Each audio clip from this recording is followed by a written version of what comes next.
हो गया स्टार्ट। हाँ जी, गुड मॉर्निंग टू ऑल, सभी को गुड मॉर्निंग।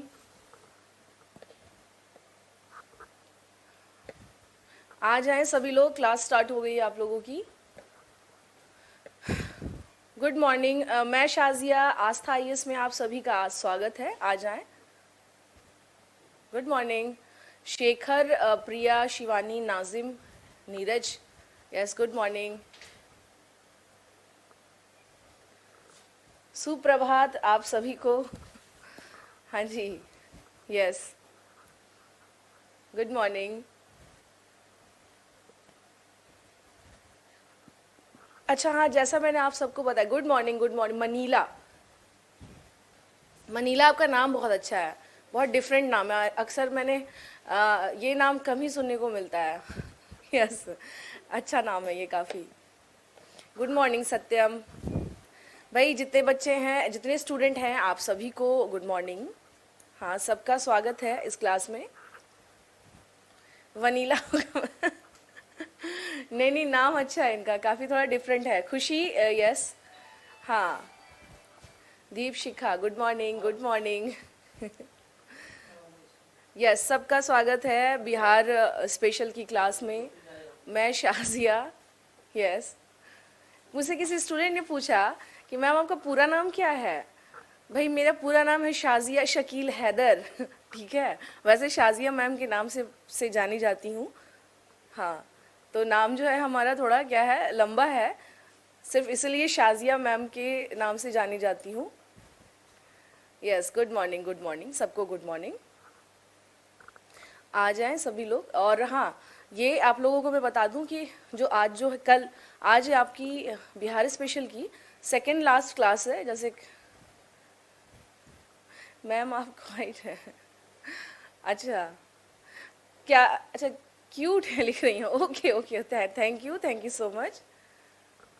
हाँ जी, देखिए एक चीज़, बहुत सारे बच्चों को, अब चूंकि क्लास जो है ये बिहार वाली ख़त्म होने वाली है, बहुत सारे स्टूडेंट को क्यूरियोसिटी रहती है कि शाजिया मैम कहाँ से हैं। भाई मैं चंपारण से हूँ, मैंने बताया भी था। और लेकिन हमारी शिक्षा दीक्षा सब यहीं दिल्ली यूनिवर्सिटी से हुई है, दिल्ली विश्वविद्यालय से ही मैं पढ़ी लिखी हूँ। बाकी यहीं टीचिंग एक्सपीरियंस, यहीं सारी चीज़ें। हाँ, जिनको भी मेरे बारे में जानने का बहुत वो था कि मैम, तो मेरी शिक्षा दीक्षा सब यहीं हुई है। यस, यस, मैं हिस्ट्री ऑप्शनल पढ़ाती हूँ और हिस्ट्री से ही graduate masters from Delhi university. Yes, आप लोगों ने शायद किरोड़ीमल कॉलेज का नाम सुना भी होगा। केएमसी बहुत फेमस कॉलेज है, उसको अमिताभ बच्चन का कॉलेज भी बोला जाता है उनको। यस,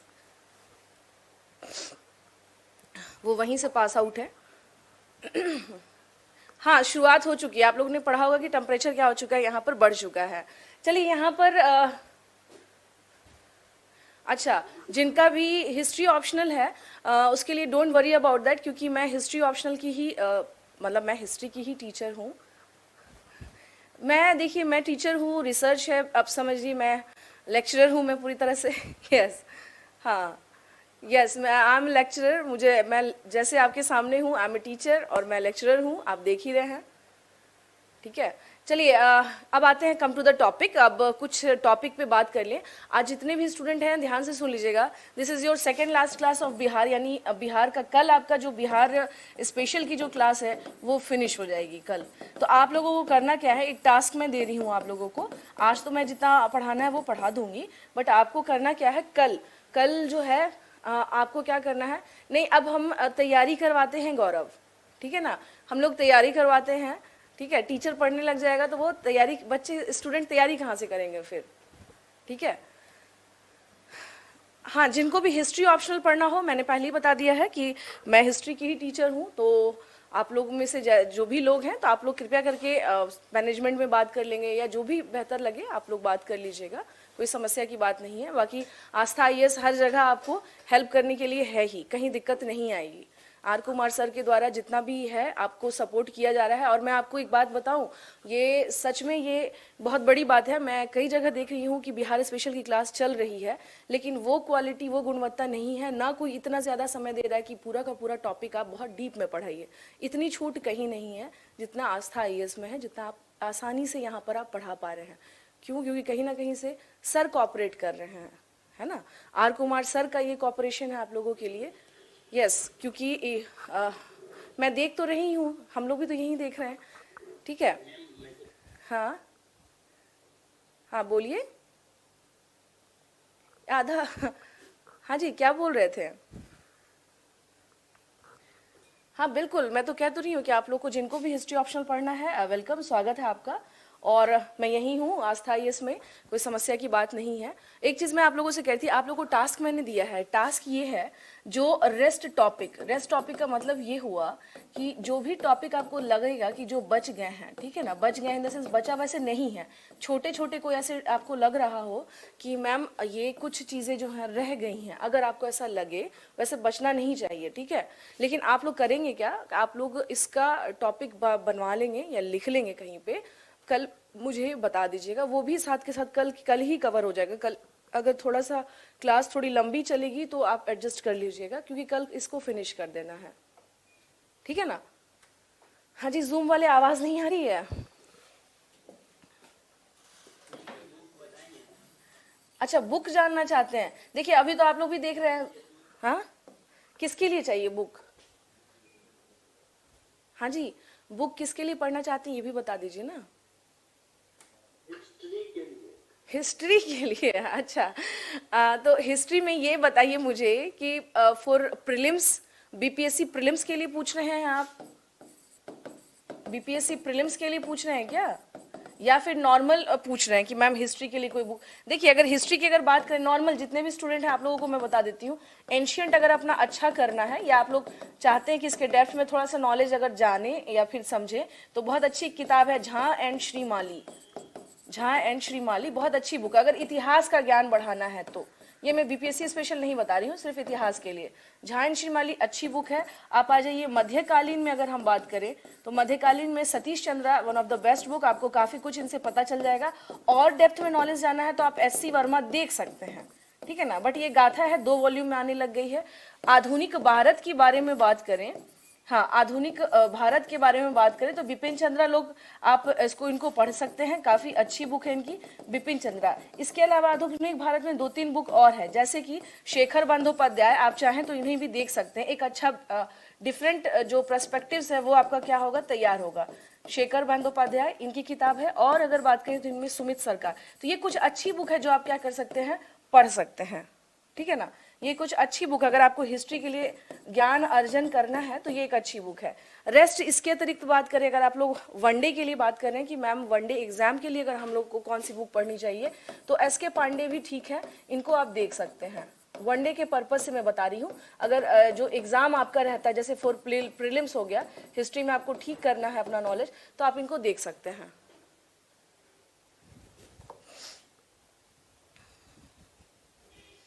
अब ये तो आपको मैनेजमेंट बताएगा श्वेता, अब मुझे नहीं पता। यस, हाँ, मुझे नहीं पता इस मामले में। तो ये समझ गए आप लोग, जो भी लोग अगर हिस्ट्री के रिगार्डिंग क्वेश्चंस है कि मैम मुझे क्या क्या पढ़ना, और वैसे भी देख लीजिए कि बीपीएससी में पिछले बार का जो रिजल्ट रहा है, जो श्रेयांश तिवारी जो है, उनका भी ऑप्शनल क्या था, हिस्ट्री था, तो काफी स्कोरिंग सब्जेक्ट है हिस्ट्री। और अगर उस पर फोकस करते हैं तो कहीं ना कहीं प्रीलिम्स में भी साथ देता ही देता है, और साथ के साथ ऑप्शनल अगर आपने अच्छे से अगर कर दिया जो रिक्वायरमेंट है, और बढ़िया से अगर आपने लिख दिया, तो आप मान के चलिए कि आपका सिलेक्शन पक्का। मैं ये नहीं कह रही कि सिर्फ इतिहास से सिलेक्शन होता है, लेकिन संभावना थोड़ी बढ़ जाती है अगर आप अच्छे से, ये नहीं कि एक ट्रेडिशनल जो चलता चला रहा है आप वही लिख के दे रहे हैं। इतिहास में भी अगर रिसर्च करके बेहतर तरीके से आप लिखते हैं तो आपका क्या होगा, वहां पे सिलेक्शन होने की संभावना बढ़ती है। हमेशा ध्यान रखिएगा कि सिलेक्शन होने की संभावना तभी बढ़ती है जब आप कुछ बहुत बेहतर देते हैं। अगर आप सोच रहे हैं जो रटी रटाई चीजें हैं, क्वेश्चन आपको भी पता है कि पैटर्न वही रहता है मेंस में, लेकिन करना क्या आपको, करना ये है कि जो लिखना है उसको बेहतर ढंग से लिखें। तीनों के लिए, हाँ तीनों के लिए अगर आप चाह रहे हैं जैसे अभी अपना ठीक करें तो आप उसको देख सकते हैं, कोई दिक्कत नहीं है। हाँ, एस के पांडे देख सकते हैं आप लोग, कोई दिक्कत नहीं है। लेकिन अभी चूंकि आपका बीपीएससी का प्रीलिम्स है, तो अभी क्या करिए, आप लोग इसको देखते रहिए साथ में। यस, पढ़ सकते हैं अगर जैसे जानना हो कि क्या था ये, कुछ कुछ मेन मेन चीजें। कल हमने कहाँ तक, चलिए अब आ जाते हैं टॉपिक पे आ जाते हैं। कल हमने आपको पढ़ाया था, शायद चंपारण सत्याग्रह कंप्लीट हो गया था क्या? हाँ जी, चंपारण सत्याग्रह कंप्लीट हो गया था क्या?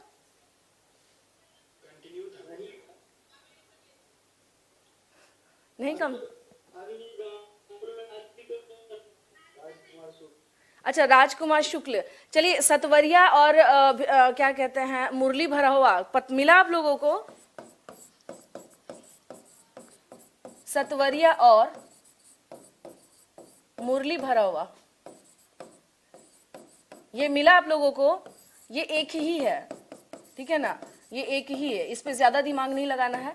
आप लोग आजकल क्राउन बहुत ज्यादा पढ़ रहे हैं, ये क्राउन में आपको मिल रहा है नाम, ठीक है ना। रेस्ट आप जहां भी उठाएंगे वहां आपको ये नाम मिलेगा। इनफैक्ट जो पीटी में क्वेश्चन आए हुए हैं, बीपीएससी के पीटी में, कि ये कहाँ से थे, ये क्वेश्चन जो आता है ये इसमें ऑप्शन में यही दिया रहता है। लेकिन चूंकि ये पढ़ा जा रहा है ज्यादा, अगर यहाँ से क्वेश्चन आ जाए तो इसको भी आपको क्या करना है, ध्यान में रखना है। अगर ये आ भी गया तो ये आपको क्या करना है, क्लियर रहना है। चंपारण से थे, हाँ हाँ हाँ हाँ जी, केशव नमस्ते, ठीक है ना, एक ही था। और था क्या, यहाँ पे हम लोग देखते हैं कि इनका जो जगह की बात अगर करें तो ये क्या था, हम लोग देखते हैं एक ही था। और यहाँ से इन्होंने क्या किया था, अपना जो मूवमेंट, यानी कि चंपारण का जो नील आंदोलन जो चला, या फिर चंपारण सत्याग्रह जो मूवमेंट है, उसमें सबसे बड़ा रोल किसका था, इन्हीं का था। यानी कि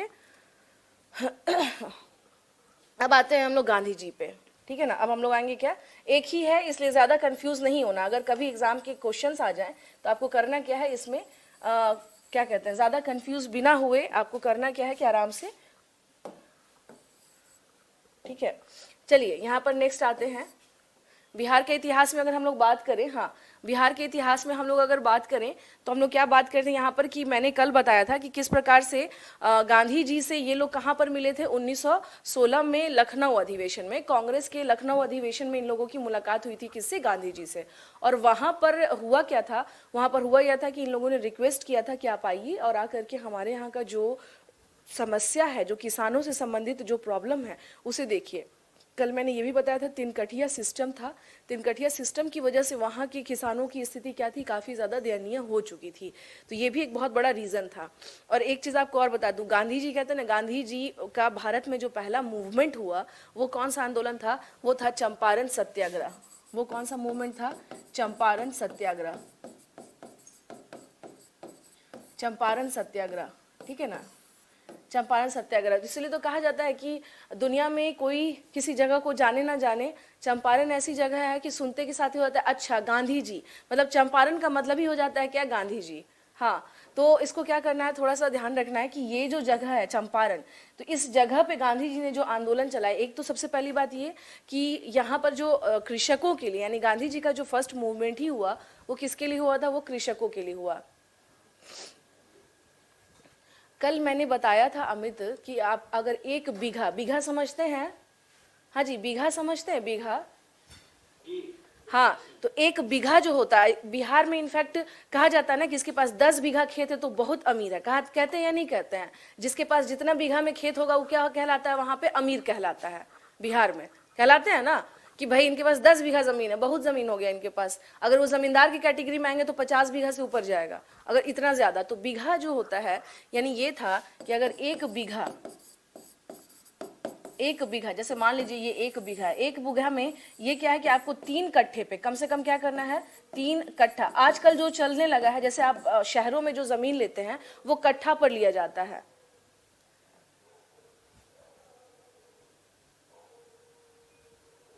अच्छा, पिछले से 5-6 क्लास नहीं किए हैं आप, ओके, ठीक है, मैं बता दे रही हूँ। देखिए, तो एक बीघा में हम क्या देखते हैं, कट्ठा। जैसे आप लोग जो लोग शहर में रह रहे होंगे, जैसे जो लोग मुजफ्फरपुर में हैं, गया में हैं या पटना में हैं, तो आप देखिएगा वहां पर जमीन किस पे लिया जाता है, कट्ठा। इनफैक्ट पटना वटना में तो धूर के बेस पे कहा जाता है कि क्या चल रहा है, कितना धूर है। तो कट्ठा जो है, जैसे शहरों पे नॉर्मली होता है कि भाई 1 कट्ठे में घर बना है, 2 कट्ठे में घर बना है।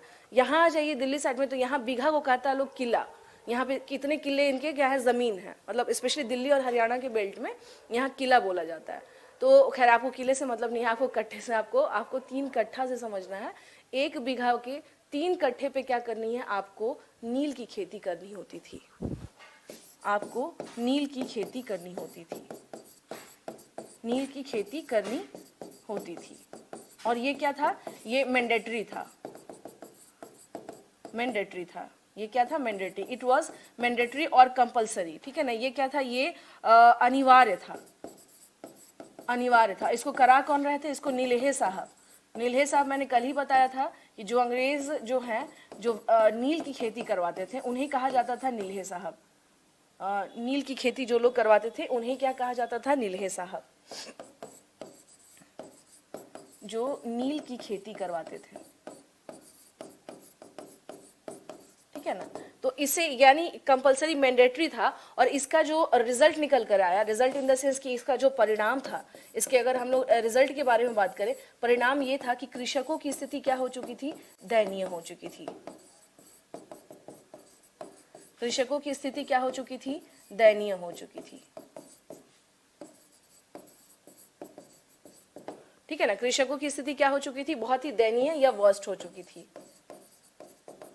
बहुत ही दयनीय या वर्स्ट हो चुकी थी। तो परिणाम हम लोग क्या देखते हैं? परिणाम ये था कि इसमें जो भी कृषक है उनकी कंडीशन क्या हो चुकी थी? बहुत ज्यादा वर्स्ट हो चुकी थी, बहुत ज्यादा कंडीशन जो है वो दयनीय हो चुकी थी। क्योंकि क्या था, एक बार इसमें जो कंडीशन है ना, इसका जो कंडीशन की बात बताती हूँ कि अगर आपने एक बार किसी भूमि पे आपने अगर एक बार नील की खेती कर ली, एक बार नील की खेती कर ली, तो उसके बाद से क्या हो जाता था? उसकी उर्वरता समाप्त हो जाती थी। नील की खेती कर ली तो उसकी उसकी उर्वरता समाप्त हो जाती थी, उसकी उर्वरता समाप्त हो जाती थी, ठीक है ना। ये सबसे बड़ी क्या थी? समस्या थी। इसका मतलब ये हुआ कि आपने एक बार खेती करवाया तो फिर बाद में ये भूमि क्या हो गई? एक तरह से बंजर भूमि हो जाएगी, ठीक है ना। बंजर भूमि या पड़ती भूमि में ये कन्वर्ट हो जाएगा। नाउ इट बिकेम्स, जिसको हम लोग कहते हैं ना बंजर, यानी कि एक तरह से अनफर्टाइल लैंड ये कन्वर्ट हो जाएगा। यही पड़े पड़े क्या हो जाएगा? पड़ती भूमि में आ जाएगा। अब ये जो कृषक है, यहाँ इस तरह से समझिए, ये जो कृषक है ये क्या होने लगेंगे? ये बाद में अगर इनके अपने खेत भी हैं तो बाद में क्या हो जाएंगे? ये बन जाएंगे मजदूर। यानी अब कृषक जो है, यानी जो खेतीहर है वो मजदूर, यानी कि अब ये मजदूर इनसे क्या करवाएगा? ये नील्हे साहब इनसे बेगारी करवाएगा। बेगारी का मतलब होता है तुम मेरे खेत पर क्या करो? अपना पूरा सेवा दो और हम तुमको किसी भी तरीके की बहुत सुविधा नहीं देंगे। बेगारी का मतलब होता है एक तरह से दास वाली कंडीशन, इसको कहा जाता है दास, यानी स्लेव वाली कंडीशन वाली क्रिएट हो जाए, ठीक है ना। स्लेव वाली कंडीशन क्रिएट हो जाए। तो इससे आपको क्या लगता है कि कृषकों की स्थिति इससे, हाँ जी, कृषकों की स्थिति इससे सुधर रही है या वर्स्ट हो रही है? देख लीजिए जो मैंने समझाया, बताइए।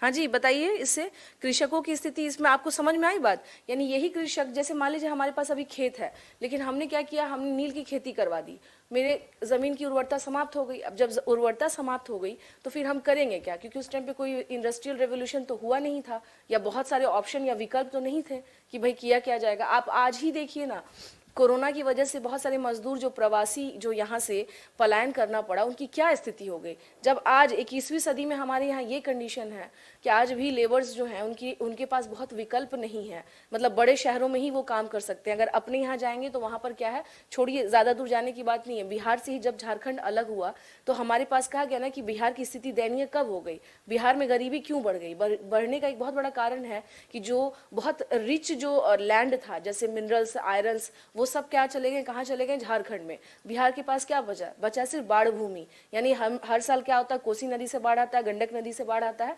कटाव जो है हर साल बढ़ता है। तो औद्योगिक क्रांति यानी बहुत सारी इंडस्ट्रीज दिखाई नहीं देती है हमारे यहाँ। इससे क्या समस्या आई? समस्या ये है कि वहाँ के जो भी मजदूर हैं सब पलायन करके कहाँ चले आते हैं? या तो दिल्ली में, मुंबई में या पंजाब में लेबर का काम कर रहे हैं, या नहीं कर रहा है। तो ये एक बहुत बड़ा क्या है, एक डायमेंशन आपको अभी भी दिखेगा कि इनके पास क्या स्थिति है कि ये मजदूरा, यानी अगर आप मजदूर बन जाते हैं ना तो फिर क्या है कि आप एक तरह से आपकी कंडीशन सबसे ज़्यादा दयनीय है। इस बीच में जो कोरोना काल में यही तो हुआ या नहीं हुआ? सारे प्रवासियों को, आप जितने भी मजदूर हैं, क्या कंडीशन हुई उन लोगों की?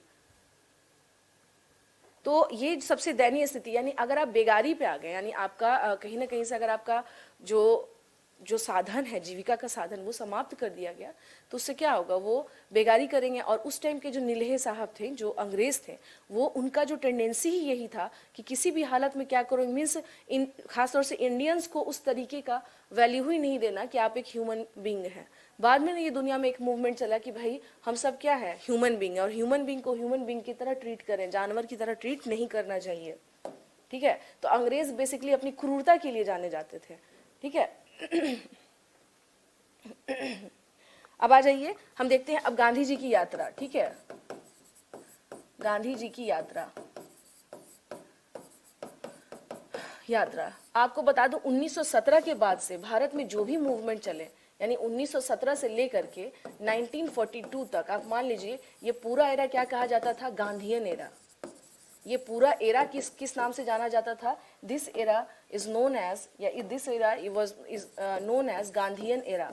इसको कहा जाता है गांधी युग। हिंदी में आपको कई जगह मिलेगा गांधी की आंधी आ चुकी थी, गांधी युग, ठीक है ना। इसे क्या कहा जाता था? गांधी युग, क्योंकि इस टाइम पे अब जो भी मूवमेंट्स थे वो लगभग हम लोग क्या देखते हैं? गांधी जी के नेतृत्व में चलना शुरू हुआ था। अब देखिए हम क्या देखते हैं कि राजकुमार शुक्ल, यानी राजकुमार शुक्ल के साथ कलकत्ता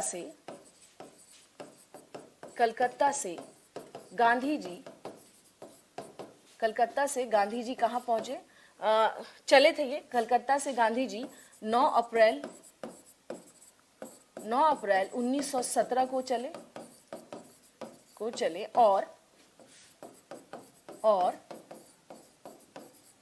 और 10 अप्रैल 1917 को पटना पहुंचे। कहाँ पहुंचे? पटना पहुंचे, जहां यह मौलाना मजहरुल हक के यहाँ, या फिर मजहरुल हक के यहाँ रुके, ठीक है ना। मजहरुल हक के यहाँ रुके। क्या? मूला 1916 में चले थे और 1917 में पहुंचे। आप खुद सोचिए तो। हाँ जी, क्या नाम है आपका?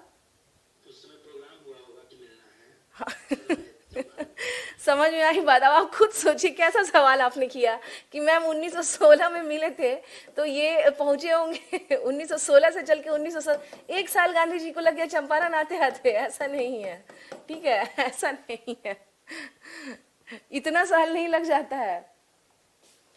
हाँ, ये वही मौलाना मजहरुल हक हैं, बहुत फेमस। इनके नाम पे आप पटना वटना में जाएंगे या बिहार में, चूंकि इनका काफ़ी कंट्रीब्यूशन आपको दिखाई देगा।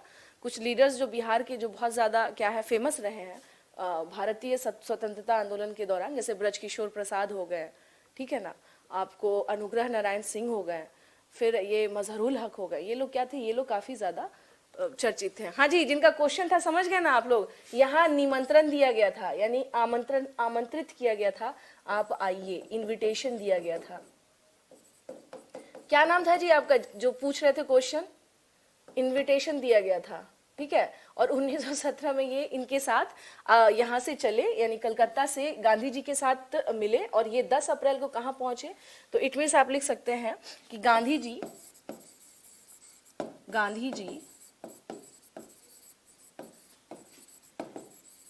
Bihar on 10th of April 1917. Okay, and he stayed at the residence of Mazharul हक, ठीक है, मजहरुल हक। यहाँ से यानी गांधी जी चले थे, यहाँ पहुंचे, और ये कहाँ रुके थे? मजहरुल हक के यहाँ। केशव कहना कि अनुग्रह नारायण सिंह जिनके स्टेशन है, एक स्टेशन नहीं है केशव, औरंगाबाद का कोई स्टेशन नहीं है। औरंगाबाद में अगर जाना हो तो आपको अनुग्रह नारायण रोड उतरना पड़ता है, फिर आप औरंगाबाद पहुंचते हैं। एम आई राइट केशव? हाँ, तो औरंगाबाद कोई रेलवे स्टेशन नहीं है, अनुग्रह नारायण रोड है जहां लोग उतर के फिर अंदर फिर जाते हैं वो लोग कहाँ? औरंगाबाद की ओर, ठीक है।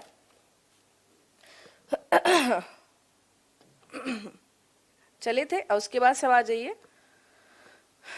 नेक्स्ट हम लोग आते हैं क्या कि ये फिर क्या देखते हैं 15 से 16 अप्रैल के बीच में, 16 अप्रैल के बीच ये मोतिहारी पहुंचे,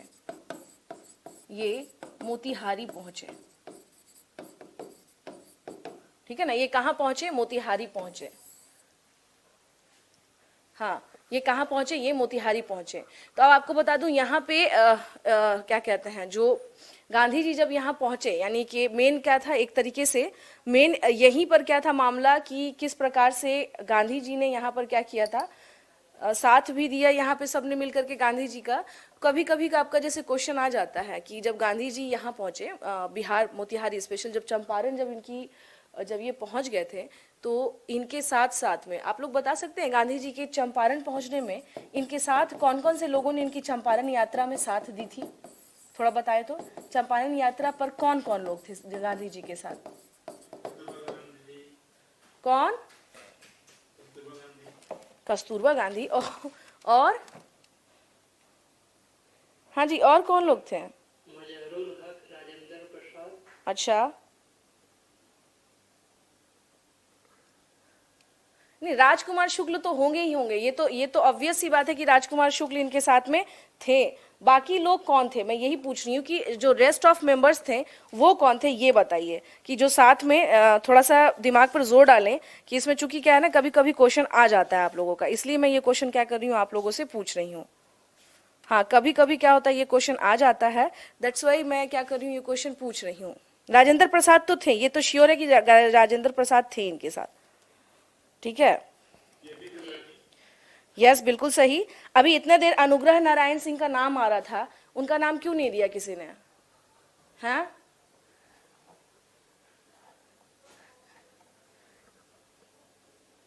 लिखिए तब तक में।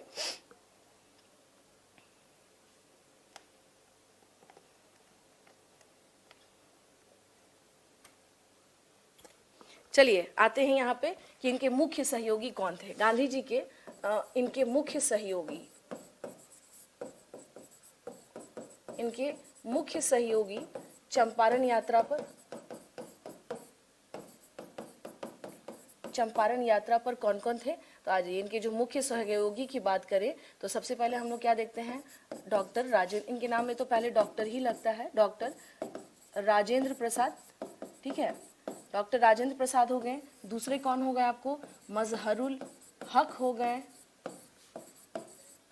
तीसरे कौन हो गए आपको? अनुग्रह नारायण हो गए, अनुग्रह नारायण। अनुग्रह नारायण सिन्हा पूरा इनका नाम है।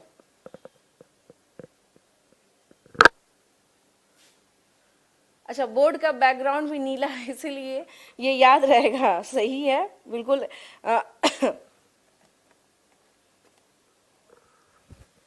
आ जाइए, सॉरी, अनुग्रह नारायण हो गए। इसके बाद आ जाइए ब्रज किशोर प्रसाद,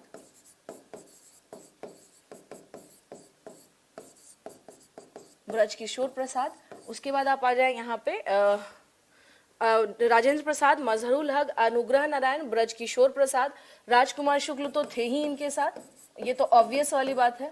राजकुमार शुक्ल क्या थे इनके साथ? तो थे ही। एक धरणीधर थे, एक थे, इनका नाम था Dharanidhar, his name was Dharanidhar. क्या नाम था इनका? धरणीधर, ठीक है ना। हाँ, अनुग्रह, हाँ सिंह भी है कई जगह, सिन्हा भी, हाँ, अनुग्रह नारायण, हाँ हाँ बिल्कुल बिल्कुल सिंह है ये।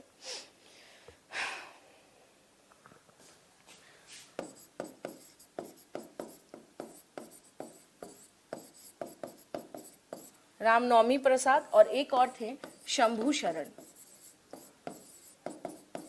इनका नाम क्या था? शंभू शरण। अच्छा एक बात बताइए, आप लोग नोट्स वोट्स बना रहे हैं कि नहीं बना रहे हैं? हाँ बताइए, जेबी कृपलानी थे या नहीं थे? हाँ हाँ वही तो पूछ रही हूँ, नरहरि पारिक और जेबी कृपलानी थे या नहीं थे? ठीक है ना, आ जाइए।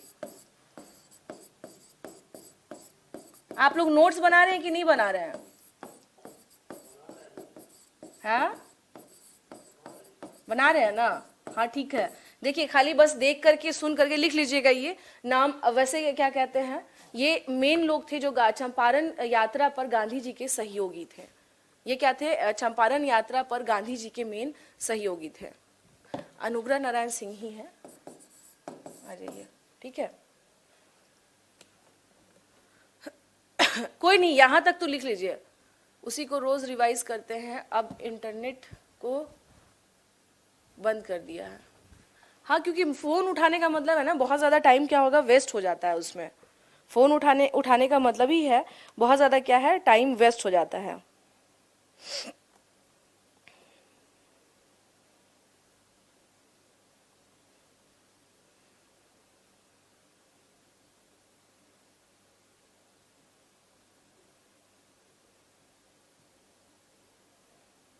ठीक है, तो ये ध्यान रखिएगा कि था क्या ये मेनली इनके सहयोगी थे।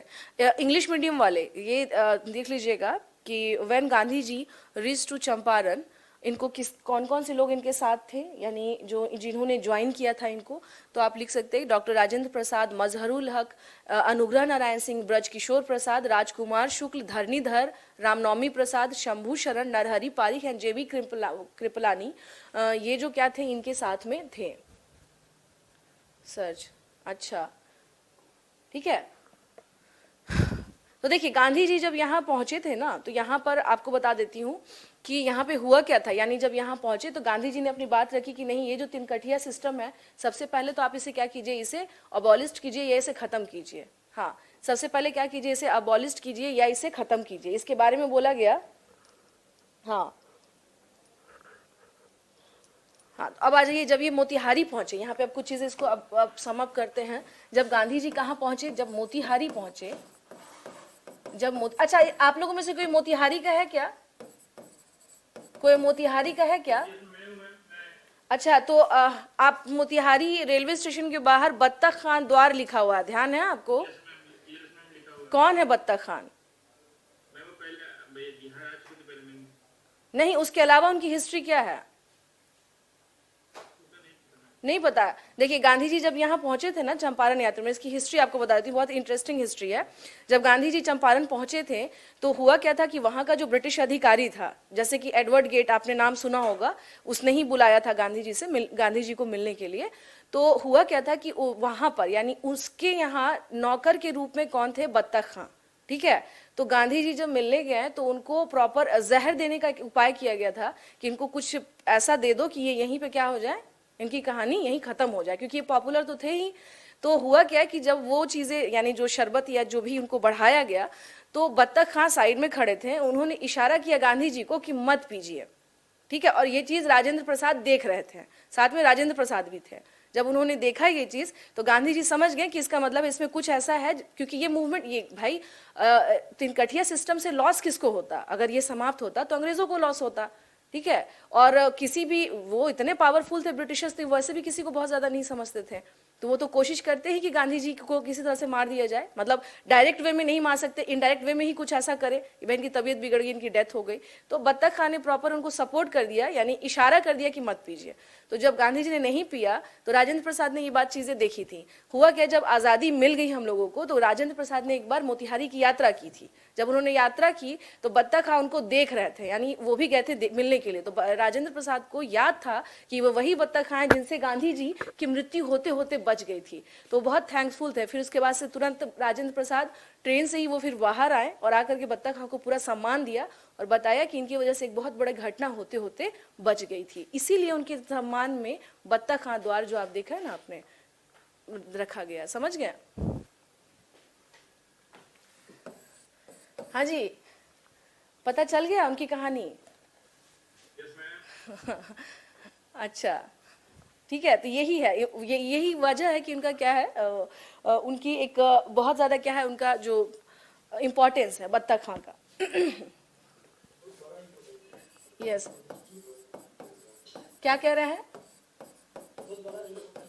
हाँ, इसीलिए क्या है कि उनको राजेंद्र प्रसाद ने पूरा सम्मान दिया था, इस बात को ध्यान में रखते हुए कि इनकी वजह से गांधी जी की जान बच गई थी। मोतिहारी पहुंचे थे, तत्कालीन राज्यपाल कौन था, एडवर्ड गेट था। एडवर्ड गेट ने क्या किया था, मिलने के लिए बुलाया था, तो समझ गए ना, ये वही स्टोरी है, इसके पीछे की छुपी हुई कहानी। एडवर्ड गेट ने क्या किया था, गांधी जी से मिलने के लिए बुलाया था, पर गांधी जी ने अपनी बात क्या रखी कि नहीं, आप जो है तीन कठिया सिस्टम को क्या करिए, समाप्त करिए। तो हुआ क्या कि तब ठीक है, एक सहमति किस बात पे बनी, सहमति इस बात पर बनी कि एक कमेटी बनेगी। क्या होगी, एक कमेटी बनेगी। कमेटी बनेगी, कितने, 6 सदस्य। कितने उसमें सदस्य होंगे, 6 सदस्य होंगे। तो एक चीज और ध्यान रखिएगा, 6 सदस्य जो कमेटी बनी, तो आपका क्वेश्चन कई बार आ जाता है जिसको कहा जाता है चंपारण एग्रीगेरियन कमेटी। हाँ, इनके कुक थे, बिल्कुल सही, चंपारण एग्रीगेरियन समिति कमेटी, चंपारण कमेटी, इसका नाम क्या था, यानी चंपारण एग्रीगेरियन कमेटी के नाम से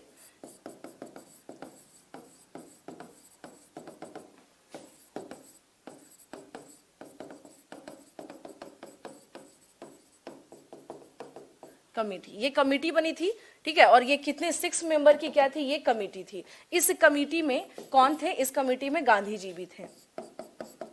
इस कमेटी में कौन थे, गांधी जी भी थे, यानी इसमें गांधी जी भी क्या थे, सदस्य थे, सदस्य थे, ठीक है। गांधी जी भी क्या थे इसमें, he was also member of Champaran agrarian committee, ठीक है। तो इस कमेटी में, यानी चंपारण एग्रीगेरियन जो कमेटी बनी, तो इसमें क्या हो गया कि 6 सदस्य तो था, लेकिन ये भी था कि इस कमेटी में जो गोरे लोगों को रिप्रेजेंट कर रहे थे और काले लोग मीन्स ये नहीं कि अफ्रीका के, वो काले हम भारतीय ही थे, ठीक है। तो उस टाइम पे चूंकि, अब ये क्या कहा जाए इसमें, तो इसमें क्या हुआ था कि इसमें दो डिवीजन बना, डिवीजन इन द सेंस कि गोरे लोगों का प्रतिनिधि कौन कर रहा था। भाई उनके नजर में हम लोग क्या है, ब्रिटिश कलर बोला जाता है ना, कि भारतीयों का कलर कैसा होता है, गेहुआ रंग होता है, गेहूं का कलर कहा जाता है। गोरे लोग और जो भारतीय, काले लोग नहीं लिखेंगे, जो भारतीय हैं, ठीक है ना, जो इंडियंस हैं, जो इंडियंस, गोरे लोग जो थे, उनकी तरफ से अगर देखा जाए तो कौन थे इस टाइम, इनके जो प्रतिनिधि थे, डी रीड थे। कौन थे, डी रीड थे, इनका नाम था डी रीड। और जो भारतीय तरफ से, यानी इंडियंस के तरफ से जो इसमें रिप्रेजेंट किए, वो थे गांधी जी। वो कौन थे, गांधी जी। भारतीयों के तरफ से रिप्रेजेंट किया गया जो, ठीक है ना, वो कौन थे, वो थे गांधी जी। हाँ, वो कौन थे, गांधी जी थे। चंपारण एग्रीगेरियन कमेटी,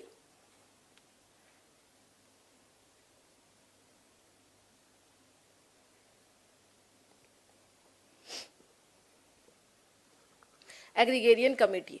तो इसमें आपका जो क्वेश्चन आता है बीपीएससी के प्रीलिम्स में, सुन लीजिए, अगर प्रीलिम्स की बात करें तो बस ये आ गया क्वेश्चन कि गांधी जी, यानी कि चंपारण आंदोलन के दौरान कौन सी कमेटी बनी थी, चंपारण एग्रीगेरियन कमेटी बनी थी। हाँ, चंपारण एग्रीगेरियन कमेटी बनी थी। और इस कमेटी के सदस्यों में से क्या गांधी जी थे या नहीं थे। अच्छा, नीचे नहीं दिख रहा है रितेश, नीचे नहीं दिख रहा है क्या।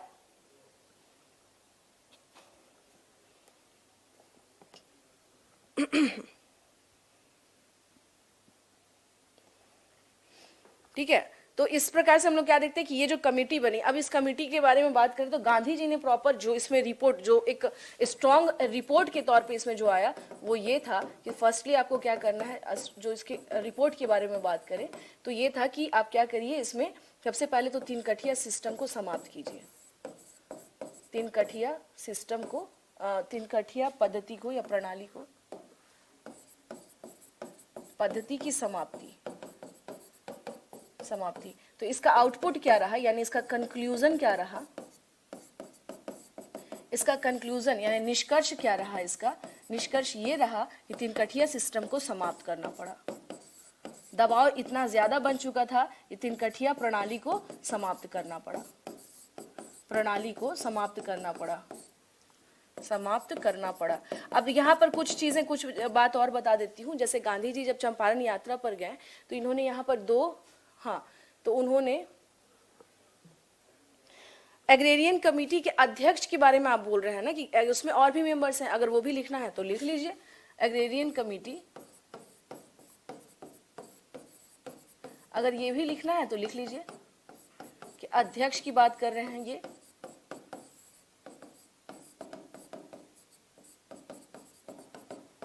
इनका नाम था FC सिलाई। ठीक है।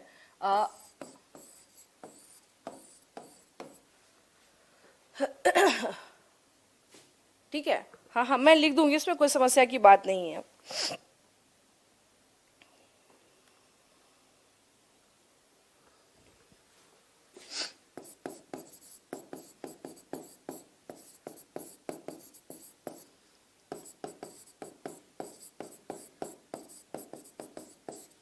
राजा हरि प्रसाद एक तरह से क्या था, ये भारतीय जमींदारों का जो, अगर हम लोग बात करें कि भारतीय जमींदारों की तरफ से किन के तरफ से लोग आए थे इसमें, या कौन कौन से थे।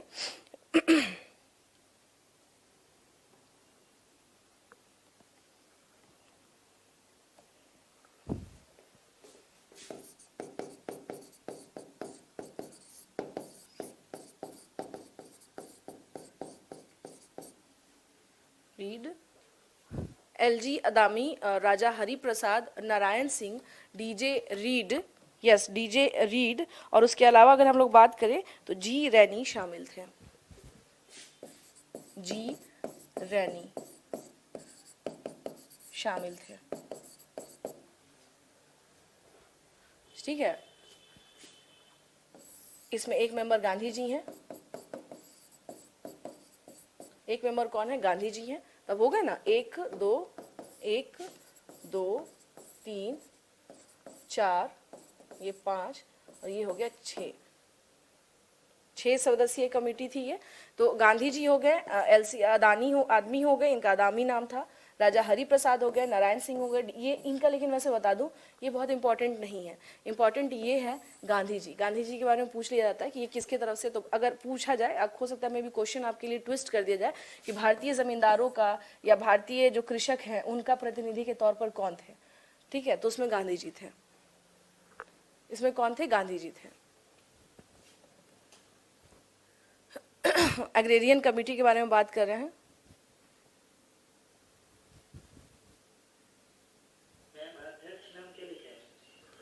क्या,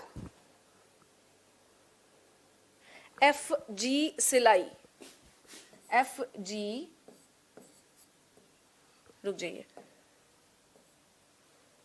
आ जाइए, एफ जी, फिर से सुन लीजिएगा। देखिए जब यहाँ गांधी जी पहुंचे तो इन्होंने क्या हुआ, एक अग्रेरियन कमेटी बनी, चंपारण एग्रेरियन कमेटी। क्या बनी थी, एक चंपारण एग्रीगेरियन कमेटी बनी, वो एफ जी सिलाई के नेतृत्व में बनी थी। और इसमें 6 मेंबर्स थे। 6 मेंबर्स में गांधी जी हो गए, एक एलसी अदामी हो गए, राजा हरि प्रसाद हो गए, नारायण सिंह, डीजे रीड और जी रैनी शामिल थे। ये लोग क्या थे, चंपारण एग्रीगेरियन कमेटी के मेंबर्स थे, चंपारण एग्रीगेरियन कमेटी के मेंबर्स थे।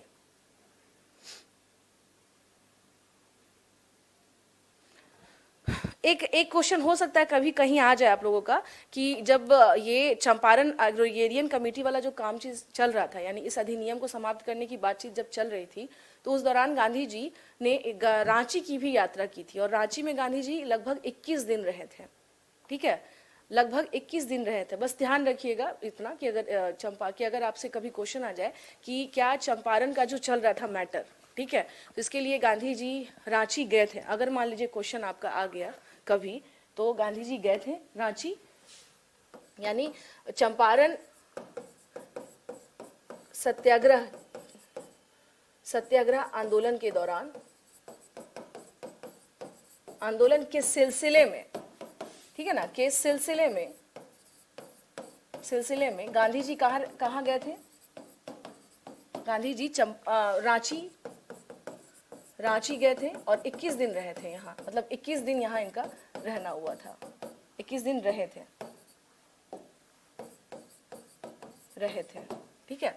अब आ जाइए, 4 मार्च 1918 को चंपारण अधिनियम बना, यानी उस कमेटी के बेस पे चंपारण अधिनियम अस्तित्व में आया। इसको चंपारण एक्ट भी कहते हैं, चंपारण एक्ट अधिनियम बना या अस्तित्व में आया, आप लिख सकते हैं, दोनों बातें लिख सकते हैं एज यू विश। अस्तित्व में आया, as you wish. Champaran act जो हो गया ये बना, और इसके ही तहत क्या हुआ था, यानी इसके ही तहत तिनकठिया सिस्टम का अंत किया गया। इसके तहत तिनकठिया पद्धति की समाप्ति की गई, की समाप्ति की गई। ठीक है ना, इट मीन्स कि Tinkathia system was abolished, Tinkathia system was abolished by the with the किससे abolished by चंपारण एक्ट,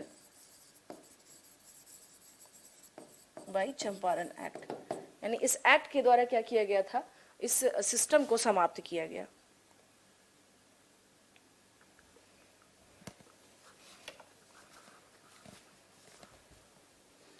ठीक है, क्लियर है यहां तक? हाँ जी, चंपारण सत्याग्रह क्लियर हुआ? हाँ, ओके,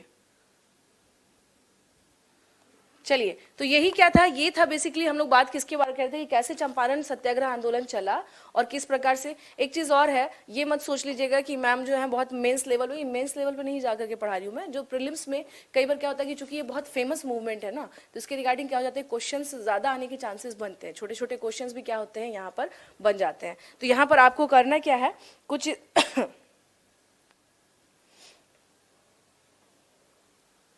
क्या कहते हैं, ये भी ध्यान रखिएगा कि जब गांधी जी चंपारण में थे, इसी से संबंधित एक फैक्ट है, जब गांधी जी चंपारण में थे यानी इस मूवमेंट के दौरान, तो इन्होंने 2 स्कूल का उद्घाटन किया था। क्या किया था? 2 स्कूलों का उद्घाटन किया था, स्कूलों का उद्घाटन किया था। ठीक है, और वो 2 स्कूल कौन से थे? तो एक था बड़हरवा लखन सेन में इन्होंने एक स्कूल की स्थापना की थी। ठीक है ना, एक का क्या नाम था, बड़हरवा लखन सेन में। एक इन्होंने 14 नवंबर 1917 में कहां पर, बड़हरवा लखन सेन, बड़हरवा लखन सेन में इन्होंने क्या की थी, एक स्कूल की स्थापना की थी। और दूसरा जो है इन्होंने कब किया था, 20 नवंबर 1917 को, कहां पर, भीतिहरवा। ये भीतिहरवा आप लोगों ने सुना भी होगा, नरकटियागंज के पास है ये, भीतिहरवा में। हाँ जी, कभी सुना है भीतिहरवा के बारे में? हाँ, नहीं सुना है?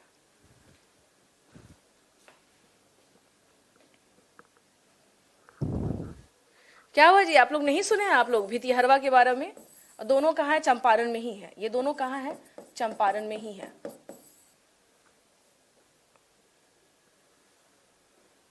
नहीं सुना है? भीतिहरवा जो है ये नटकटियागंज के पास पड़ता है, वहां पर गांधी जी पैदल यात्रा करके पहुंचे थे। ठीक है ना, अच्छा गए भी हैं।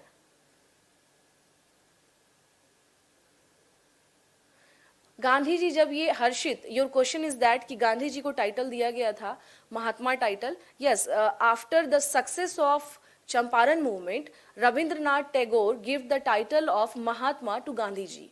जब ये मूवमेंट असफल रहा तो रविंद्रनाथ टैगोर ने क्या किया था इन्हें, हाँ हाँ, महात्मा की उपाधि यानी टाइटल दिया गया था इन्हें। ठीक है, अच्छा एक बात बताइए, इस दौरान यानी कि गांधी जी जब ये अभी पहुंचे हुए हैं तो इनके पास ऑलरेडी एक टाइटल इनको मिला हुआ था, वो कौन सा टाइटल था? चलिए हम लोग इसमें अब आगे बढ़ते हैं, तब तक आप सोचिए, थोड़ा दिमाग पर जोर लगाएं अपने। अब आते हैं हम लोग 1919 का खिलाफत आंदोलन।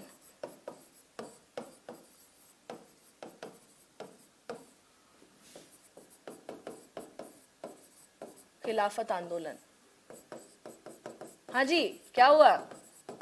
कौन सा टाइटल था उनके पास पहले से ही? हर्षित का जो क्वेश्चन है तो आप लिख सकते हैं कि after the success of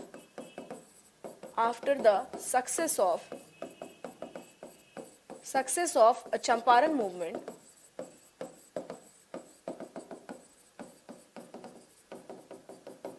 movement, Rabindranath Tagore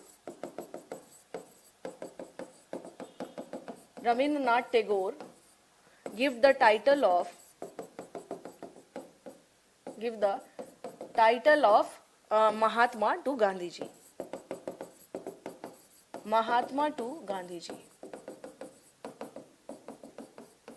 Gandhi ji, यानी कि चंपारण आंदोलन के सफल होने के उपरांत, चंपारण सत्याग्रह आंदोलन के सफल होने के उपरांत रविंद्रनाथ टैगोर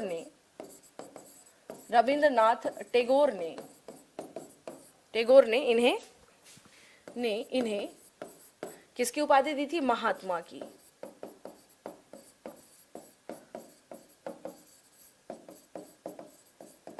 उपाधि दी थी।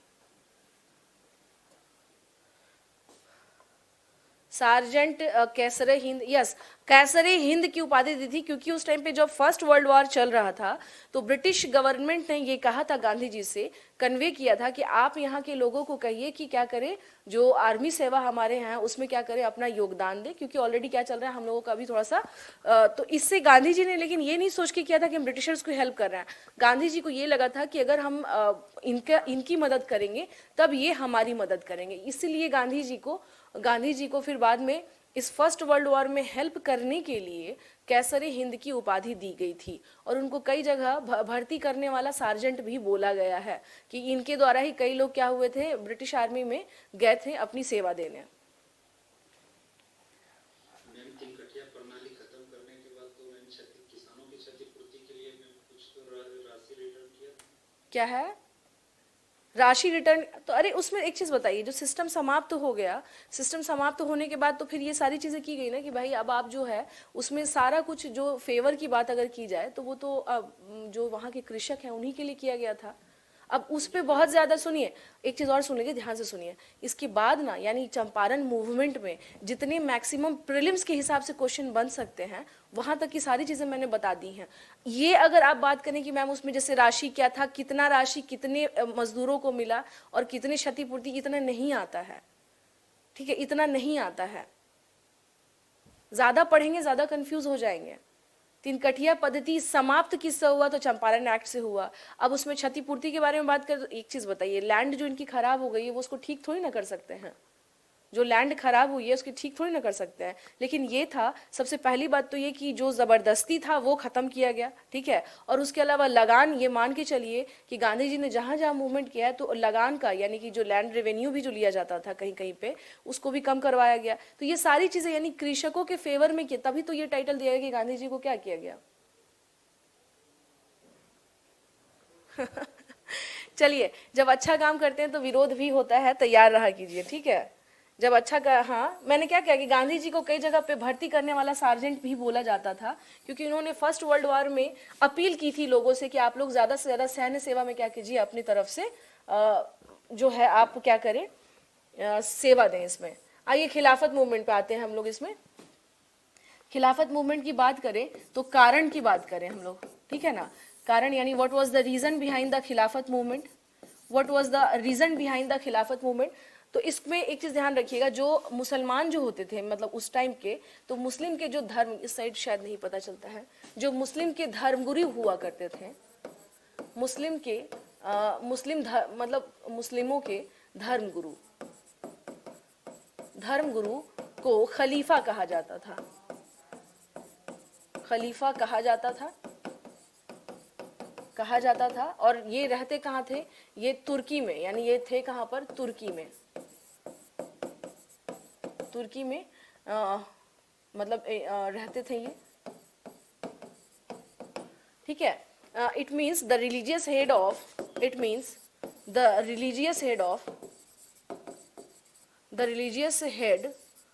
Muslims was known as caliph.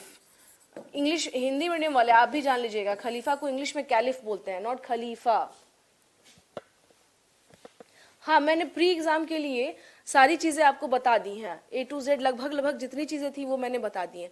अब ज्यादा मैंने क्या कहा कि मोर फैक्ट्स अगर हम इकट्ठा करने पे लग जाइएगा तब तो फिर कुछ भी नहीं हो पाएगा। जब आपको बेसिक यानी जो बेसिक से भी ज्यादा चीजें अगर पता है तो आप एलिमिनेशन के पावर से कहीं ना कहीं आंसर को क्या कर सकते हैं, डील कर सकते हैं। ओके, तो यहाँ पर सुन लीजिए, कैलिफ जो है इंग्लिश में खलीफा को ही कैलिफ बोलते हैं और हिंदी में इन्हें खलीफा बोला जाता है। तो मुस्लिम के जो रिलीजियस धर्मगुरु अगर हम लोग बात करें तो ये धर्मगुरु हुआ करते थे। धर्मगुरु इन द सेंस कि इनके जैसे कैसे अभी के टाइम पे आप देखिएगा क्रिश्चियंस के जो रिलीजियस हेड है उनको पोप बोला जाता है ना, तो सेम वैसा ही था उस टाइम पे क्या, जिनको खलीफा कहा जाता था। तो ये मूवमेंट क्यों स्टार्ट हुआ, कारण ये था कि जब फर्स्ट वर्ल्ड वॉर हुआ, जब प्रथम विश्व युद्ध हुआ, ठीक है ना, तो इसमें आप लोग को पता ही है एक धुरी राष्ट्र था और एक मित्र राष्ट्र था। तो जो तुर्की की जो कंडीशन थी वो क्या थी, धुरी राष्ट्र में, यानी वो अगेंस्ट लड़ रहे थे वो, है ना। तो एक धुरी राष्ट्र था और एक क्या था आपको मित्र राष्ट्र था। तो यहाँ पर आ जाइए, हम लोग क्या देखते हैं कि ये जो युद्ध हुआ तो इसमें धुरी राष्ट्र जो है वो हारे थे। तो उसके बाद हुआ क्या कि तुर्की के ऊपर, यानी कि जो फिर प्रथम विश्व युद्ध में तुर्की ने क्या किया, तुर्की नहीं, इन लोगों ने, स्पेशली हम लोग किसके बारे में बात कर रहे हैं, जो मित्र राष्ट्र थे, मित्र राष्ट्रों के द्वारा एक संधि की गई तुर्की के साथ। किसके साथ, तुर्की के साथ संधि की गई और इस संधि का नाम था सेवर्स की संधि। अब इस संधि में क्या था कि इसमें खलीफा की शक्ति को खत्म कर दिया गया, खलीफा की शक्ति को समाप्त कर दिया गया और इसके बहुत सारे क्षेत्र भी छीन लिए गए।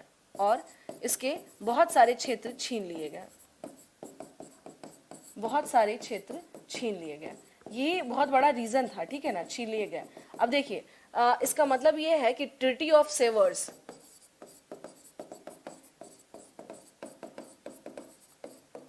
सेवर्स, किसके बीच में हुई थी, इन बिटवीन ये जो थे मित्र राष्ट्र जो थे और फिर खलीफा।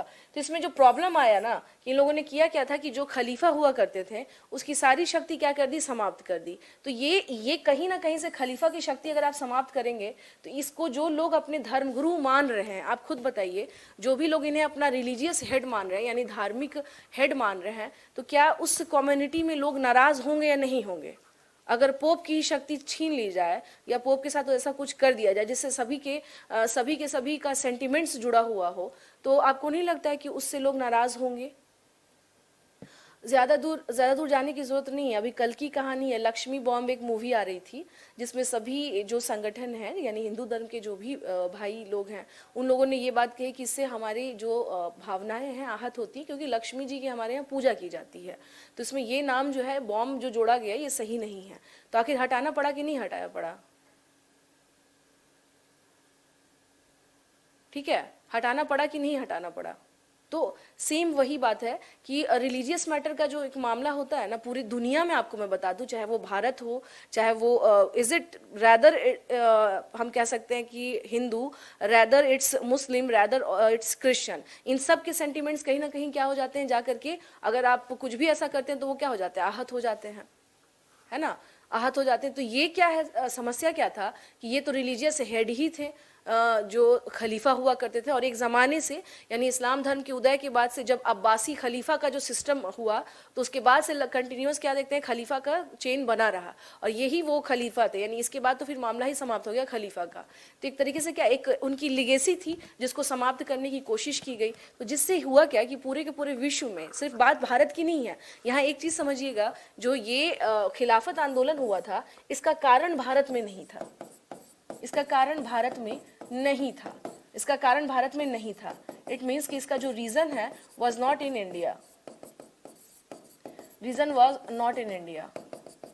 इंडिया में नहीं था। तो भाई इसका कारण कहाँ था, कारण मैंने बता ही दिया है। तो इसका जो रीजन था दैट वाज इन टर्की, वो टर्की में हो रहा है, ठीक है ना, टर्की। तो था क्या कि अब पूरे विश्व के अलग अलग जगहों पे, अलग अलग मुल्कों में जो भी मुस्लिम्स हैं उन लोगों ने क्या किया, मूवमेंट शुरू कर दिया। अब जब मूवमेंट शुरू किया तो भारत भी इससे अछूता नहीं रहा, भारत के भी जो मुस्लिम्स थे उन लोगों ने भी क्या किया, आंदोलन शुरू कर दिया। तो अब यहाँ पर हम लोग आते हैं कि जब भारत में हम क्या देखते हैं, अली ब्रदर्स के नेतृत्व में, इनको अली बंधु बोला जाता है, अली बंधु,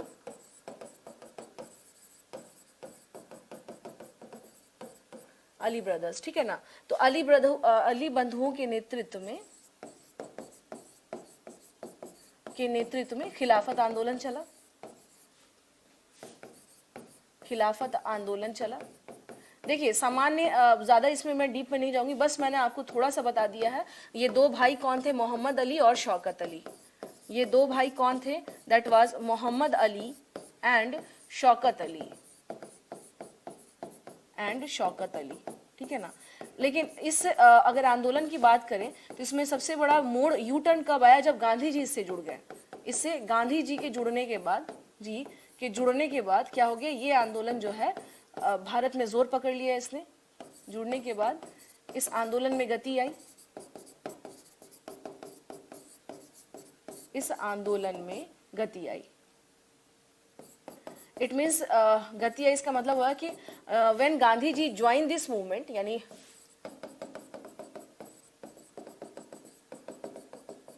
when Gandhi ji joined this movement, जब इन्होंने इस मूवमेंट को क्या किया, ज्वाइन किया, तो फिर हम लोग क्या देखते हैं यहाँ पर कि इसके बाद क्या हो जाता है कि ये मूवमेंट क्या हो गया, काफ़ी ज़्यादा मतलब स्पीड, इसमें स्पीड आ गई या फिर कह लीजिए गति आ गई इसमें। तो यहाँ पर अब हमको देखना क्या कि अब बाकियों का हमें नहीं पता कि क्या चल रहा है, हमें देखना बिहार में क्या चल रहा है, ठीक है ना। अब ये यहाँ तक क्लियर है ना खिलाफत आंदोलन का? हाँ जी। अब इसी खिलाफत आंदोलन को हम देखेंगे कि इनकी बिहार में क्या स्थिति थी। इनकी बिहार में क्या स्थिति थी।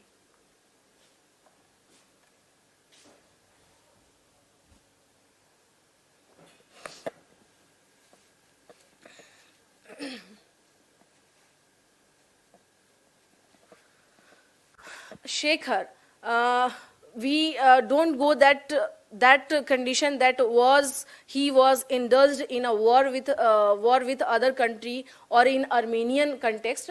Armenian genocide was world worst genocide माना जाता है, and it was largest genocide till अब तक कहा जाता है कि ये सबसे बड़ा जिनोसाइड था। बट यहाँ पर हमें उतना ज़्यादा नहीं करना है focus. Okay, this is not part of this section. हमें एक बेसिक समझ लेना है कि what was the reason behind the caliph movement और खलीफा मूवमेंट। बिकॉज आपको ये समझना होगा यहाँ पे, अरे बाबा समझिए शेखर, नीचे क्या लिखा है देख लीजिए। हाँ जी Shekhar, I am talking to you that please listen, don't be sentimental. जब भी इतिहास पढ़े ना तो बहुत भावनाओं को और भावुकता को, इन सब चीज़ों को साइड करके पढ़ाई करिए, ठीक है। अब वो ऐसा किया था तो ये ऐसा था। हम लोग जो बिहार के हैं, आप देखिएगा कि वो गांधी जी से क्या है, काफ़ी अटैच फील करते हैं। लेकिन आप बिहार से बाहर निकले, दिल्ली में आ जाइए, मैं आपको बता रही हूँ, हमने कई स्टूडेंट्स को पढ़ाया, कई बैच पढ़ाया। एक अजीब सा नेगेटिविटी है गांधी जी को लेकर के कि क्यों उन्होंने भगत सिंह को नहीं बचाया। तो हमें क्या करना है, यहाँ पर भावुक नहीं होना है। इतिहास को इतिहास के कंटेक्स्ट में देखें शेखर, और उसने खराब किया, अच्छा किया, we are not going to जज हिम। हम उसे जज नहीं कर सकते हैं, ठीक है ना।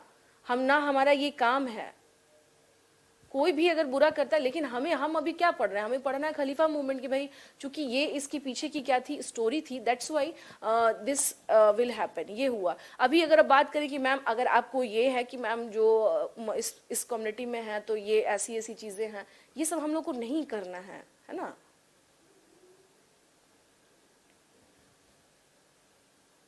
केशव की अलग कहानी चलती है। ये सिर्फ आप एक बात बताइए केशव, आप प्रशासन में पैसे के लिए जा रहे हैं क्या? हाँ, बार बार कहते हैं मैम खूब पैसा आएगा, खूब पैसा आएगा। Shekhar, is it clear? So don't be sentimental. बहुत ज्यादा सेंटिमेंटल होने की जरूरत नहीं है, ठीक है शेखर। ओके, और क्या किया क्या नहीं हुआ, मैंने बार बार कहती हूँ, देखिए हमेशा एक चीज ध्यान रखिएगा please, it's my humble request to all of you कि प्लीज़ अपनी भावुकताओं को, अपने इमोशंस को और अपने कास्ट को, इन सारी चीज़ों को साइड करके पढ़ाई किया कीजिए। तभी आप पता है एक वास्तविक जो कहते हैं ना आपके अंदर निखार तभी आएगा। मैं आप सबसे कहूँगी कि प्लीज़ आप क्या करें, ignore your cast, ignore your religion and जो भी आपके जो भी कह सकते हैं कि प्री ऑक्यूपाइड माइंड है, उन सारी चीज़ों को साइड करके पढ़ाई करिए। प्री ऑक्यूपाइड माइंड का मतलब होता है पूर्वाग्रह से ग्रसित होके कोई भी पढ़ाई नहीं हो सकती है स्टूडेंट, आप बैलेंस नहीं हो पाएंगे। आपको क्या करना है, अभी दुनिया में ये हुआ वो हुआ, आपको पढ़ना है, आपको ज्ञान लेना है, ठीक है। और उसको अगर मैं ही हूँ, मैं ये सोच के पढ़ने लग जाऊँ या पढ़ाने लग जाऊँ दैट आई एम मुस्लिम, तो मुझे मुस्लिम्स पे ज़्यादा फोकस करना है, तो क्या मैं एक अच्छी टीचर बन पाऊंगी? मुझे एक बात बताइए आप सब। और आप लोग इतने दिन से मुझसे पढ़ रहे हैं, आपको लगा कभी भी कि शाजिया मैम कुछ ऐसा कह रही हैं, इस तरह की कोई बात, या इस पे फोकस कर रही हैं? क्योंकि उसके बाद मैं एक अच्छी टीचर नहीं बन सकती हूँ। सबसे पहले अपने कास्ट को अलग कीजिए। अगर आप पढ़ाई कर रहे हैं, कास्ट रिलीजन साइड करिए, एकदम इसको सबसे पहले साइड कीजिए, है ना। और किसी से भी, किसी विशेष कम्युनिटी से घृणा करने का कारण हम लोगों को नहीं बनना है। हमें करना क्या, हमें एक अच्छा ह्यूमन बींग बनना है, हमें सबके लिए भलाई सोचनी है। आप लोग प्रशासन की तैयारी कर रहे हैं, कल को आपके पास बहुत सारे लोग आएंगे, SC ST सब कुछ नहीं। स्टेटिंग अ फैक्ट शेखर अलग चीज़ है, बट प्लीज़ इसको ध्यान रखिएगा, ठीक है ना। कभी भी आप लोग स्टूडेंट है, होने वाले भावी प्रशासनिक पदाधिकारी हैं, पूरी जनता, आप लोगों को बस यही ध्यान देना कि पूरी जनता के दुखों को सुनना है आपको, दैट्स इट, ठीक है। शौकत अली और मोहम्मद अली, ओके। तो यहाँ पर आ जाइए कि जुड़ने के बाद, चूंकि देखिए मैं आपकी टीचर हूँ तो मैं आपको बता भी सकती हूँ कि यहाँ पर कुछ चीज़ें मिस हो रही हैं, तो प्लीज़ एकदम बिल्कुल कह रही है, एकदम बैलेंस तटस्थ होकर के अपने आप बारे में सोचिए कि कैसे हमें क्या करना है, काम करना है और बेहतर काम करना है, ठीक है। ऑलरेडी पूरी दुनिया में क्या है, आप देख लीजिए, इन सब चीज़ों से कुछ भी डेवलपमेंट हो पाता है क्या? नहीं हो पाता है, जब तक हम एक अच्छे इंसान नहीं बनेंगे। So motto is that to being a good human being, बस ये होना चाहिए। बिहार में आप आ जाइए, हम लोग क्या देखते हैं यहाँ पर, इस मूवमेंट के बारे में बात करें तो कौन कौन सा एरिया, स्पेशली खिलाफत मूवमेंट में कौन कौन सा एरिया, इसमें कौन कौन सा, आ जाइए, खिलाफत आंदोलन, ठीक है। मैं आप लोगों को एक बार अच्छी बात बता रही हूँ, मैं चूंकि हमारा दिल्ली यूनिवर्सिटी से मैं पढ़ी हूँ, आपको, आप बिलीव नहीं करेंगे, आप बिहार में देखेंगे जो ब्लाइंड वगैरह होते हैं, मैं बिहार की बात नहीं कर रही हूँ, कहीं भी जो ब्लाइंड होते हैं अक्सर लोग उसको क्या करते हैं कि अरे इनको दिखता नहीं है, कुछ अजीब अजीब वर्ड बोल देते हैं। इनफैक्ट यहाँ मैं आपको बता रही हूँ, हाँ यहाँ मैं बता रही हूँ, बहुत सारे ऐसे ब्लाइंड स्टूडेंट हैं, ब्लाइंड टीचर हैं इनफैक्ट, जो पढ़ा रहे होते हैं, पूरा नॉर्थ ईस्ट रहता है, पूरे विदेश से बच्चे आए रहते हैं, एक ग्लोबल सारी चीज़ें दिखती हैं। तो है क्या कि सब अच्छे हैं दुनिया में, कोई वैसा नहीं है। आ जाइए यहाँ पे हम लोग आते हैं क्या, पटना, कौन कौन सा क्षेत्र था, पटना, रांची, हमारा नालंदा यूनिवर्सिटी ही जो था उस टाइम पे क्या था, वैश्विक यूनिवर्सिटी था, जहाँ पे सब जगह से लोग आते थे। पटना, रांची, गया, भागलपुर, गया। अब इसको थोड़ा तेजी में निकालेंगे, अब मत कहिएगा विष्णु, अगर आप हैं तो ये मत कहिएगा कि मैम क्या है शताब्दी और राजधानी एक्सप्रेस बन गई। भागलपुर हो गया, Muzaffarpur. Vishnu, you are in class और नॉट, है या नहीं आप क्लास में? मुझे आप सबके नाम तक याद हो गए मुजफ्फरपुर, ठीक है। अच्छा, you are here, okay okay okay. I have been to Turkey many times. I like them. Sorry if went. No, Shekhar. No, sorry. Everything is okay. बस in perspective या in context of study मैं वो बातें समझा रही थी. So no issue. Okay. Chhapra. So no issue, Shekhar. Everything is clear. आ जाइए.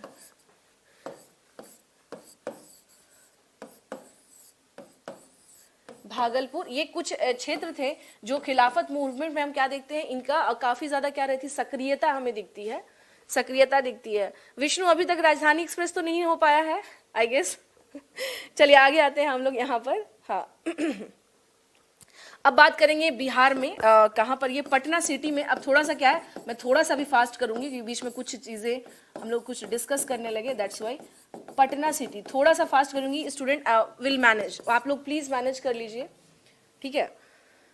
नेता की बात करें, इसमें कौन कौन से लोग थे, तो आ जाइए, इसमें नेता थे कौन, फजलुल हक, अब्दुल कासिम, फजलुल हक, फजलुल हक, अब्दुल कासिम, फजलुल हक, अब्दुल कासिम और हसरत मोहानी, और हसरत मोहानी। अच्छा शिवानी, आप हैं क्या क्लास में अभी? Shivani, you are in class? Hasrat Mohani, ठीक है, ताजुद्दीन। अच्छा, कल शिवानी ने ही बोला था ना, यानी आप लोग पुराने क्लासमेट हैं आई गेस। हाँ जी, पुराने क्लासमेट है ना आई गेस। विष्णु जी पे कमेंट कल किसने किया था कि मैम ये फरवरी से पढ़ रहे हैं, किसने बोला था? हाँ, मोहम्मद अकरम, मोहम्मद अकरम।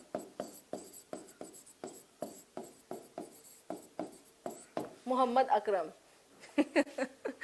हाँ, चलिए अच्छी बात है, आप लोग पुराने बैचमेट हैं, इसका मतलब है मोहम्मद अकरम खान। ओके।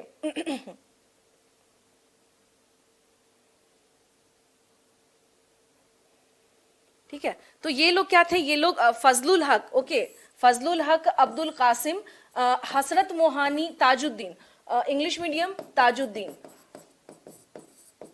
ताजुद्दीन, हसरत मोहानी,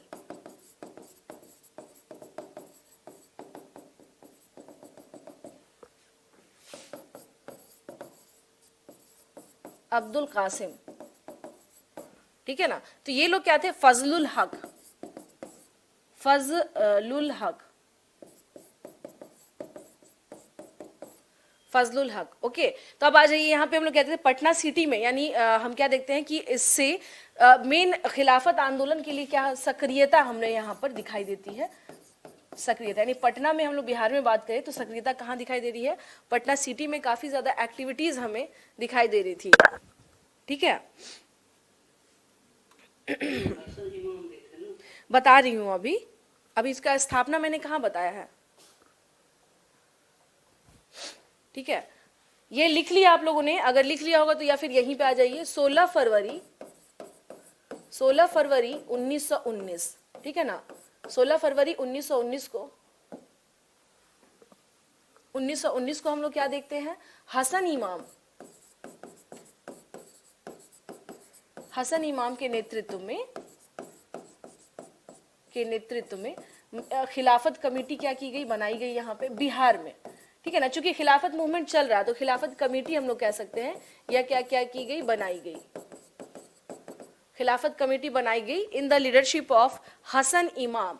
किसके इसमें? हसन इमाम के नेतृत्व में 16 फरवरी 1919 को हम लोग क्या देखते हैं? पटना में हसन इमाम की अध्यक्षता में क्या हुआ था कि यहां पर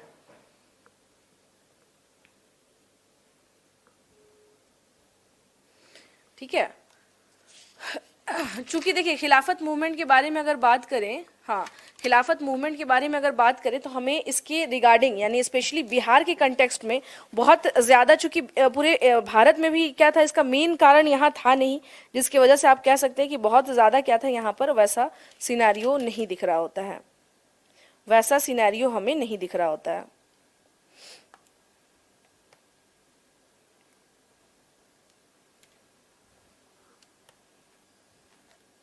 ठीक है, अब क्या देखते हैं हम लोग? ये रहा। अब आते हैं नेक्स्ट, इसमें आते हैं, इसमें कुछ ही इसके से जुड़े हुए कुछ फैक्ट है, ज्यादा नहीं है। जैसे मैंने क्या बताया आपको कि हसन इमाम की अध्यक्षता में खिलाफत कमेटी, स्पेशली जो बिहार में हम देख रहे हैं, बन रही है। उसके बाद अगर बात की, वो लीडर्स थे जिनके बारे में मैंने नाम आपको लिख कर दिया है। नेक्स्ट आते हैं हम लोग 30 नवंबर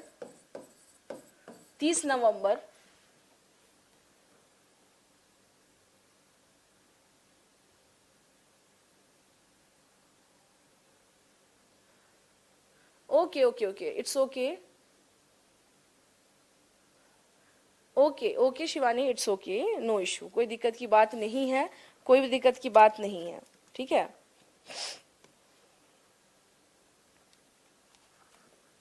30 नवंबर 1919 को हसन इमाम ने क्या अनाउंस किया? इन्होंने कहा हसन इमाम के द्वारा शांति समारोह का क्या किया गया? बहिष्कार, शांति समारोह का क्या किया गया? बहिष्कार किया गया। शांति समारोह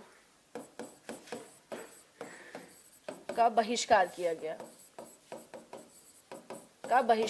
गया। इट मीन्स हसन इमाम बॉयकॉट हसन इमाम।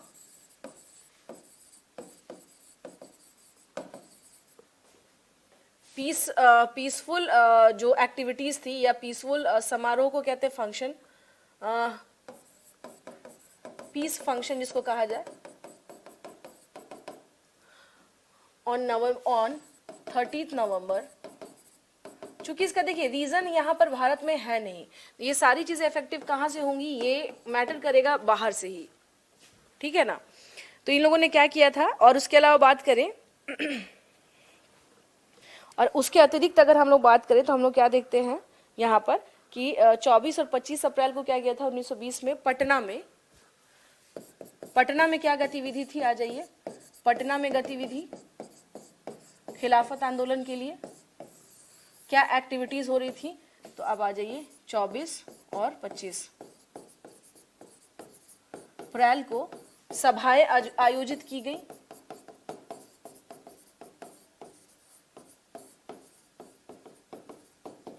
ठीक है ना। यानी अलग अलग तरीके का क्या किया गया इस टाइम पे, जो हाँ सभाएं आयोजित की गई थी 24 से 25 अप्रैल के बीच में, बहुत सारी सभाएं जो हैं वो क्या की गई थी, आयोजित की गई थी। बहुत सारी सभाएं क्या की गई थी, आयोजित की गई थी।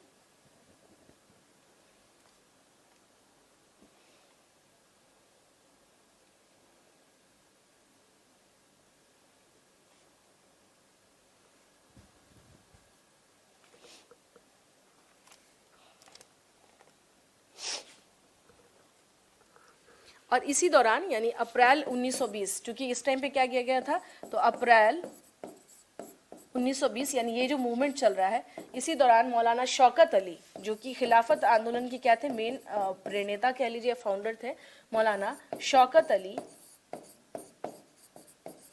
शौकत अली कहाँ आए थे, बिहार आए थे। शौकत अली बिहार आए थे। मैंने स्टार्टिंग में ही बता दिया था कि ये लीडर्स हैं, तो इट मीन्स कि Maulana Shaukat Ali came to Bihar on April 1920। 1920 में ये बिहार पहुंचे थे, ये बिहार पहुंचे थे। इसमें एक चीज और है, 19 मार्च को क्या किया गया था इन लोगों के द्वारा, यानी जो खिलाफत आंदोलन से जुड़े हुए थे, 19 मार्च को इन्होंने क्या किया था, एक हड़ताल किया था बड़े लेवल पर। 19 मार्च को क्या किया था, एक हड़ताल किया था, ठीक है ना। तो 19 मार्च को किसने किया था, मुसलमानों ने किया था, मेनली मुसलमानों ने एक हड़ताल किया था। बिहार के तो नहीं थे ठीक है ना, मुसलमानों ने एक हड़ताल किया था, बता रही हूँ अभी, रुक जाइए मैं बता दे रही हूँ। हड़ताल किया था, और ये जो हड़ताल था यानी ये जो स्ट्राइक इन्होंने किया था, ये जो स्ट्राइक किया था इन्होंने, इसका क्या रहा, काफी किया था, इसका इम्पैक्ट क्या रहा, काफी अच्छा रहा। इसका इम्पैक्ट क्या रहा, काफी असरदार रहा। ये असरदार इन द सेंस कि बहुत एक मैसेज गया कि भाई जो बिहार के मुस्लिम्स हैं वो क्या है, फुल सपोर्ट में है, किसके, खिलाफत मूवमेंट के। फुल सपोर्ट में क्या है, खिलाफत मूवमेंट के। लिख लीजिए इसे पहले, हाँ जी लिख लीजिए इसे पहले। यानी बिहार के जो भी लोग थे इस टाइम पर, थोड़ा समझ लीजिएगा भी कि बिहार के जो भी लोग थे वो क्या थे, काफी पूरे के पूरे सपोर्ट में थे। किसके सपोर्ट में थे, पूरे के पूरे सपोर्ट में थे। एनी हाउ खिलाफत मूवमेंट क्या होना चाहिए, यानी चूंकि पूरे के पूरे बिहार में चूंकि मुस्लिम्स की आबादी भी ठीक ठाक थी उस टाइम पे, तो वहां पे हम लोग क्या देखते हैं कि सभी लोग क्या थे, हाँ वहां पे हम लोग क्या देखते हैं कि सभी लोग क्या थे, काफी ज्यादा इन लोगों ने फेवर किया। किसको फेवर किया, काफी ज्यादा इन लोगों ने क्या किया, फेवर किया किसे, खिलाफत मूवमेंट को। तो एक तरह से सफलता ही था ये, लेकिन मैंने आपसे पहले ही बताया, ठीक है ना, लेकिन मैंने आप लोगों को पहले ही बताया कि इनके बारे में अगर बात करें तो ये जो है मूवमेंट, इसका कारण भारत में नहीं होने के कारण ये क्या हो जाता है, ब्रेक हो जाता है बीच में। इसका कारण भारत में नहीं होने के कारण ये क्या हो जाता है, ब्रेक हो जाता है। ठीक है, ये क्या हो जाता है, ब्रेक हो जाता है। देखिए एक बात आपको बता देती हूँ, स्पेशली कुछ चीज समझ लीजिएगा। ये सब जो मूवमेंट चल रहा था, इसका अगर आप देखेंगे जैसे कि देवबंद हो गया, ये सारी की सारी जो संस्थाएं हैं, ये स्पेशली कहाँ आपको दिखती है? उत्तर प्रदेश में। अच्छा, ऊपर में डेट नहीं दिख रहा है भावना, इट्स 19th ऑफ मार्च, 19 मार्च, 19 मार्च। तो उत्तर प्रदेश में मैं बता रही थी आप लोगों को कि आप देखिएगा क्या वहाँ पे कि जो इस तरह के जो मुस्लिम्स का एक तरह से बिहार से भी ज़्यादा उत्तर प्रदेश में आप क्या देखिएगा कि वहाँ पे क्या है, काफ़ी ज़्यादा यूनिटी भी है और काफ़ी ज़्यादा उनकी अपनी अपनी संस्थाएं भी हैं, जैसे देवबंद हो गया, जैसे आप बरेली आपने सुना होगा, ये सब संस्थाएं। तो ये सब क्या है, काफ़ी ये जो कुछ क्षेत्र है, सहारनपुर हो गया, तो ये सब जो क्षेत्र हैं मुस्लिम गतिविधियों को लेकर क्या थे, काफ़ी ज़्यादा एक्टिव थे। बिहार में ऐसा कोई क्षेत्र आपको नहीं दिखेगा। तो ये जो थे रामपुर सुना होगा आप लोगों ने, तो मौलाना शौकत अली जो हैं, यानी ये अली ब्रदर्स इन लोगों को बोला ही जाता था, तो ये लोग कहाँ से थे? उत्तर प्रदेश के रामपुर से थे। ठीक है। और रामपुर की एक विशेषता और बता देती हूँ आप लोगों को। आप लोग कटलरी समझते हैं, चक्कू छुरी समझते हैं या नहीं समझते हैं? हाँ जी, चक्कू छुरी समझते हैं। तो रामपुर उसी के लिए फेमस है, वहाँ पे ये चीज़ें क्या होती हैं, बड़े स्तर पर बनाई जाती हैं। और रामपुर का एक लाइब्रेरी भी है जो बहुत फेमस है, ये वही रामपुर है। हाँ, रामपुरी चाकू समझ गया ना, तो वो फेमस है ये जगह। ठीक है।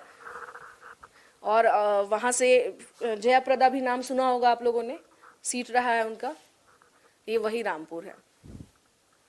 ठीक है।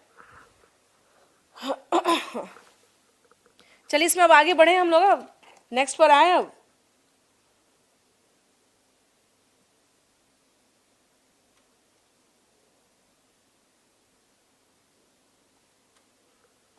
चलिए अब नेक्स्ट आए हम लोग, नॉन कॉपरेशन मूवमेंट। 40% है जी मैम, ओके। मुस्तफ़ा कमाल पाशा का, अच्छा इसके बारे में लास्ट सुनना चाहते हैं तो सुन लीजिए। मुस्तफ़ा कमाल पाशा, जब ये लोग जिस बात के लिए लड़ रहे थे, तो फाइनली ये हुआ कि अब जो है इस जो खलीफा का पोस्ट है वो ख़त्म ही कर दिया जाए और पूरी तरह से इसको समाप्त करके एक आधुनिक तुर्की का निर्माण किया जाए। तो मुस्तफ़ा कमाल पाशा के बारे में बात करें, कैसे हमारे यहाँ गांधी जी के बारे में बात कहा जाता है कि गांधी जी या फिर राजा राम मोहन रॉय के बारे में कहा जाता है कि आधुनिक भारत के पिता कहा जाता है ना, फादर ऑफ मॉडर्न हिस्ट्री। जो आधुनिक भारत के बारे में बात करें तो दैट वाज राजा राम मोहन रॉय, उनके द्वारा बहुत सारे चेंजेस लाए गए थे। सेम वैसे ही क्या है मुस्तफ़ा कमाल पाशा इन द कंटेक्स्ट ऑफ टर्की, उनके आने से ही क्या हुआ, उन्होंने कहा कि हम इस्लामीकरण नहीं करेंगे, पूरी तरह से एक इस्लामिक शरिया वगैरह पे हम नहीं लेकर के आएंगे, हम यहाँ क्या करेंगे, एक आधुनिक जो है इस्लामिक कंट्री को इस्टेब्लिश करेंगे। एंड राइट नाउ जो टर्की है दैट इज़ फेमस, वो पूरी दुनिया में एक अलग तरीके का क्या है इस्लामिक कंट्री है, जहाँ के लोग क्या करते हैं, हैंडशेक करते हैं, कोट पहनते हैं। मुस्तफ़ा कमाल पाशा ने इसी सब पे फोकस किया था कि हम क्या करेंगे, बिल्कुल जो यूरोपियंस जैसे होते हैं हम वैसे रहेंगे, हम अपने कल्चर को नहीं, हम अपने आप को क्या करेंगे, मॉडर्नाइज करेंगे। तो वहाँ कह सकते हैं कि father of modern Turkey that was Mustafa कमाल पाशा। वो जब आते हैं तो फिर फाइनली क्या हो जाता है, खलीफा का पोस्ट खत्म हो जाता है और तुर्की का आधुनिकीकरण शुरू हो जाता है। क्लियर है? अब आ जाइए असहयोग आंदोलन।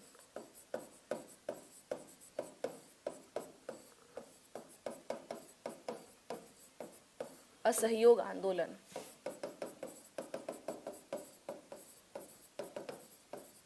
नॉन कोऑपरेशन मूवमेंट, असहयोग आंदोलन। देखिए असहयोग आंदोलन की बात करें, यानी कि अब हम आपको सहयोग, इसका मतलब ही होता है सहयोग नहीं करना। इसका मतलब क्या होता है, सहयोग नहीं करना। ठीक है ना? हाँ, इसका मतलब क्या होता है, सहयोग नहीं करना। ओके। और हम लोग आते हैं, नेक्स्ट आते हैं इसमें कि असहयोग आंदोलन की बात करें तो इसके पीछे, यानी कि ये आंदोलन स्टार्ट कब हुआ था, 1920 में। कब हुआ था इसकी शुरुआत, 1920 में। थोड़ा सा बस इसकी स्टोरी जान लीजिएगा। असहयोग आंदोलन के बारे में बात करें तो इसके बैकग्राउंड में एक नियम आया था, अधिनियम आया था। उस अधिनियम का नाम था रॉलेट एक्ट, आप लोगों ने सुना भी होगा। ठीक है ना, रॉलेट एक्ट। रॉलेट एक्ट में मैं आपको बस सिंपल फॉर्म में समझा देती हूँ, बहुत ज़्यादा कंफ्यूज नहीं होना है। इस एक्ट के तहत क्या था, इसमें ये था कि बिना वकील, ठीक है ना, बिना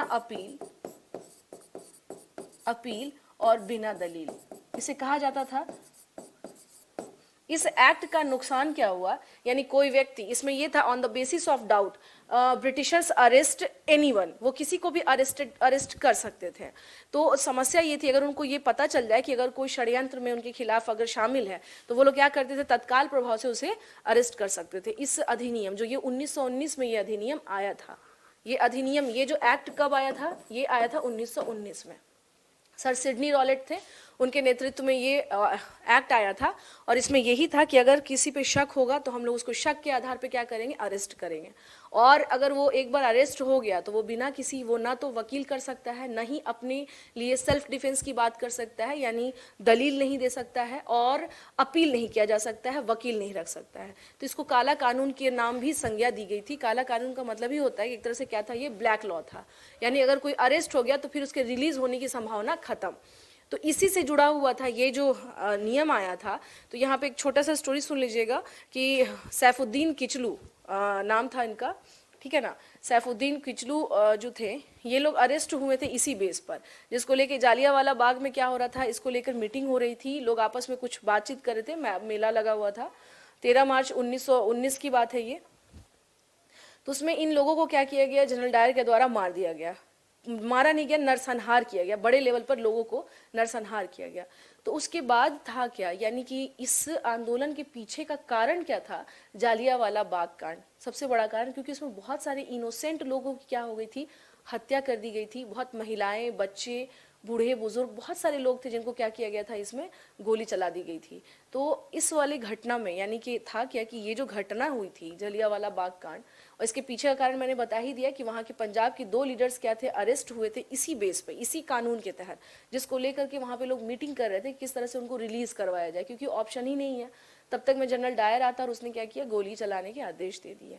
तो इस बात से पूरे भारत में एक रोष की लहर फैल गई कि भाई आप इस तरीके से करेंगे, आप इस तरह से हमारे भारतीयों का जान नहीं है, आप इस तरह से लोगों की हत्या करेंगे, नरसंहार करेंगे। तो उसके बाद गांधी जी ने एक आंदोलन स्टार्ट किया जो जाना गया किस नाम से, असहयोग आंदोलन के नाम से। तो असहयोग आंदोलन का देख लीजिए, इसका मतलब ये है कि करना क्या था, जो भी इनकी संस्थाएं थी उनका बहिष्कार करना, जो भी वहाँ की चीज़ें थी उन सब का बहिष्कार करना, और बड़े लेवल पे संगठित होकर अंग्रेज़ों को अपनी ताकत को बताना, और बताना कि आपके इस एक्ट से हम लोग क्या हुए हैं, बहुत ज़्यादा क्षुब्ध हुए हैं। ठीक है, तो अब आ जाते हैं हम लोग कि असहयोग आंदोलन में। देखिए बाकी तो अगर सामान्य इतिहास जब आएंगे तो उसमें हम लोग पढ़ेंगे, हम देखेंगे बिहार की भूमिका। पीछे का बैकग्राउंड मैंने थोड़ा बहुत बता दिया है आप लोगों को। अब इसमें what was the role of Bihar, यानी असहयोग आंदोलन में बिहार की कंडीशन क्या थी। ठीक है, अब आ जाइए, यानी ये जो है इसे, यानी कि जब ये मूवमेंट स्टार्ट हो गया, ये जो मूवमेंट स्टार्ट हो गया तो हम लोग क्या देखते हैं कि बिहार की भूमिका में क्या देखते हैं, यहाँ बिहार के जो प्रमुख नेता थे इस आंदोलन से जुड़े हुए, जो प्रमुख नेता थे, जो लीडर्स थे, उनमें से कौन थे, राजेंद्र प्रसाद, डॉक्टर राजेंद्र प्रसाद, सॉरी,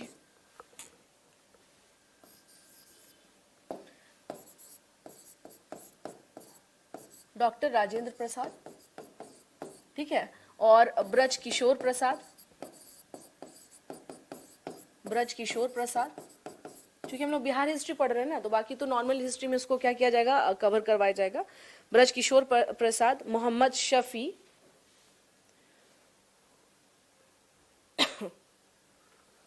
मोहम्मद शफी,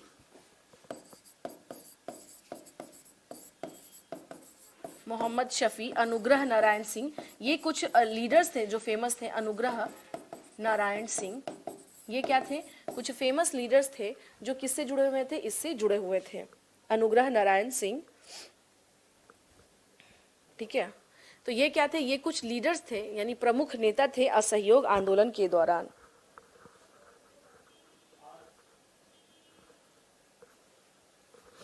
तो इसमें ये चीज ध्यान रखना है कि राजेंद्र प्रसाद, यानी कि हुआ क्या था कि चुनाव से इन लोगों ने कहा कि हम ना चुनाव का बहिष्कार, सबसे पहले चुनाव का बहिष्कार, आ जाइए इसमें, चुनाव का बहिष्कार किसने किया था, डॉक्टर राजेंद्र प्रसाद ने, डॉक्टर राजेंद्र प्रसाद और मोहम्मद शफी।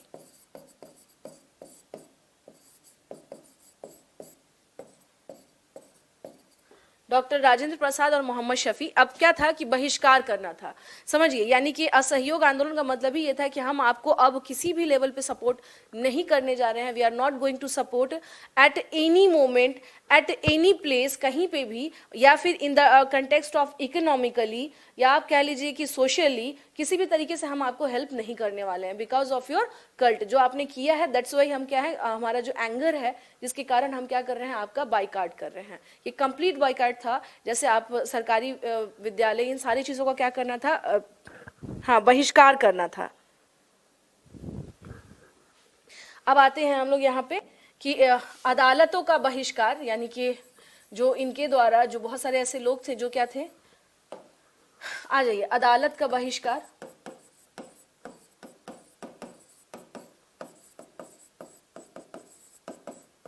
अदालतों का बहिष्कार बात करें तो इसमें कौन कौन थे, अनुग्रह नारायण सिंह, अनुग्रह नारायण सिंह, इन्होंने किया था बाइकाट अदालत का। और किसने किया था, ब्रज किशोर प्रसाद ने किया था इसका बाइकाट, ब्रजनंदन प्रसाद ने किया था।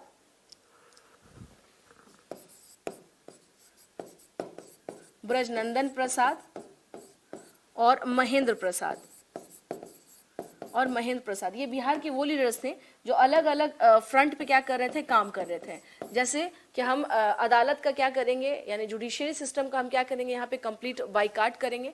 तो वो कौन लोग थे, अनुग्रह नारायण सिंह, ब्रजनंदन प्रसाद और महेंद्र प्रसाद। चुनाव का बहिष्कार किसने किसने किया था, डॉक्टर राजेंद्र प्रसाद ने और मोहम्मद शफी ने।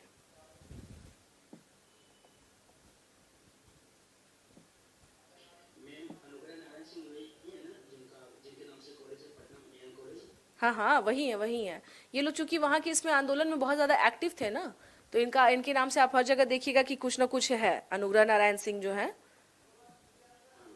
हाँ, सम्मान में ये एक तरीका होता है, सम्मान में। अच्छा, एक बात बताइए, ऑर्थर जो है, ऑर्थर रोड पटना में है या नहीं है? पता नहीं, मुझे थोड़ा सा, मैं लिटिल बिट कंफ्यूज हूँ। फ्रेजर तो है, ऑर्थर रोड पटना में है या नहीं है, शायद है क्या?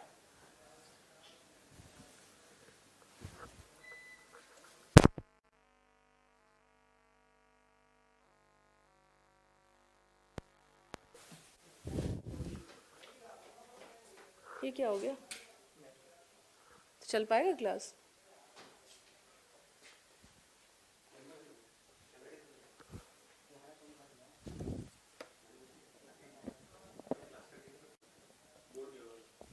बोर्ड नहीं होगा मतलब बोलती रहूं मैं? अच्छा ठीक है। हाँ जी, सुन लीजिए डियर स्टूडेंट्स, थोड़ा सा क्या हो गया है, लाइट का इशू आ गया है। सो मैं बोल सकती हूँ, लिख नहीं सकती हूँ, तो बोल दे रही हूँ मैं। अगर आप लोग नोट करना है तो आप नोट डाउन कर लें, वैसे भी थोड़ी ही देर की क्लास है। हाँ,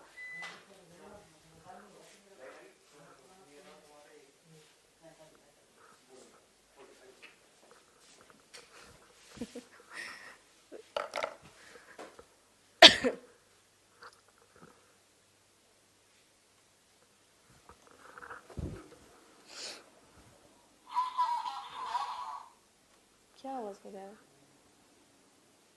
अच्छा, तो कैमरा क्या बोलता है जब स्टार्ट होने में, बोलता है ये? हाँ हाँ, मैं कर रही हूँ ऑफ। ऑफ ही तो है शायद।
Okay okay okay. हाँ जी, अब आ रही है। अब जितेंद्र, वीडियो क्लीन हो गया अब? वीडियो क्लीन हो गया अब? थोड़ा सा कुछ इश्यूज आ गया था, इसी वजह से नहीं आ पा रहा था। चलिए ठीक है, तो जी ओके, आ जाइए। फिर हम लोग क्या देखते हैं, इसमें था कि जो भी विद्यालय, यानी कि इनके एक नियम में ये भी था कि विश्वविद्यालयों का बहिष्कार करना, या फिर शैक्षणिक संस्था आप बोल सकते हैं का बहिष्कार करना, ठीक है ना। To boycott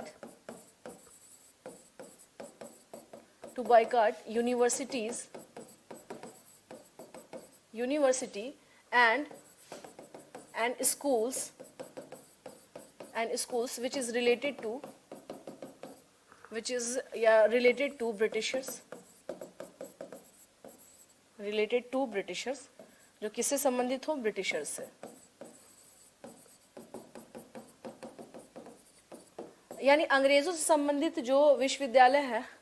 all good Shekhar, okay okay okay. हाँ जी, जूम वाले पता, आवाज आ रही है ना? सब ठीक है ना? हाँ,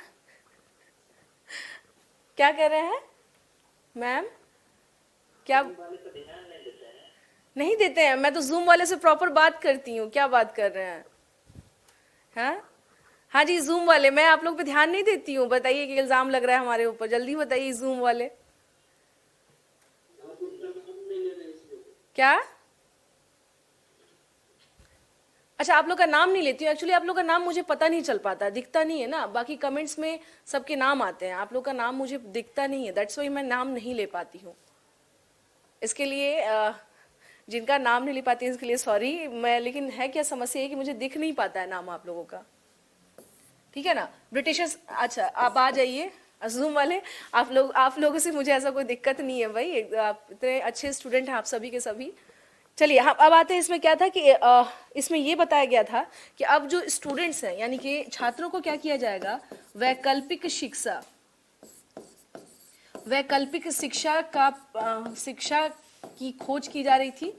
कि खोज मीन्स ये है कि अब हम लोग अपना ही कुछ क्या करेंगे? एस्टैब्लिश करेंगे, यानी स्वयं स्थापित, ठीक है। आ जाइए, ठीक है। स्वयं स्थापित यानी हमारा क्या हो? खुद का हो। जैसे पतंजलि के प्रोडक्ट में आप देखते हैं लिखा होता है भारत में निर्मित, देखा है आप लोगों ने? उसमें लिखा रहता है प्रॉपर भारत में निर्मित। हाँ, तो ये क्या था? प्रॉपर क्या करना था? अब तो इसके लिए लोगों ने किया क्या? पटना गया रोड पर एक महाविद्यालय की स्थापना की।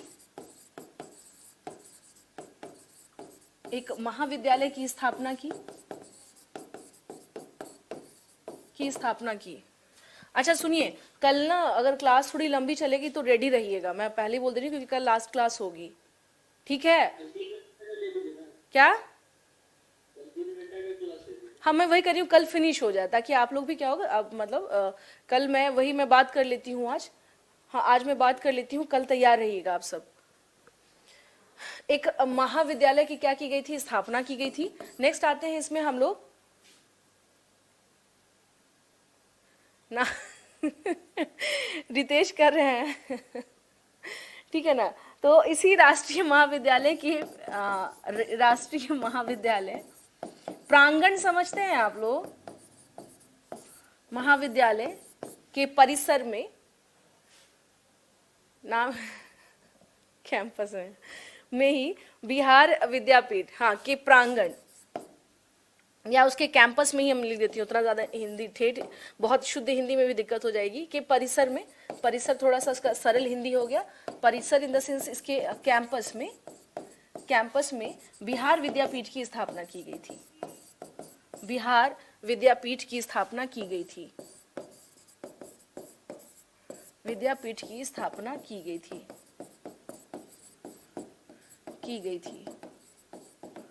ठीक है ना, क्या की गई थी? बिहार विद्यापीठ की स्थापना की गई थी इस समय, ठीक है ना। इस समय क्या की गई थी? बिहार विद्यापीठ की स्थापना की गई थी इसमें, जिसका उद्घाटन किसने किया गया था? इसका जो इनॉग्रेशन है, यानी इसका उद्घाटन भावना यहाँ तक दिख रहा है आपको? यहाँ पे इसमें दिक्कत आ रही है देखने में? बताइएगा मुझे। यहाँ पे भावना ठीक है? यहाँ तक बोर्ड पे दिख पा रहा है ये कि थोड़ा और साइड में करके लिखूं?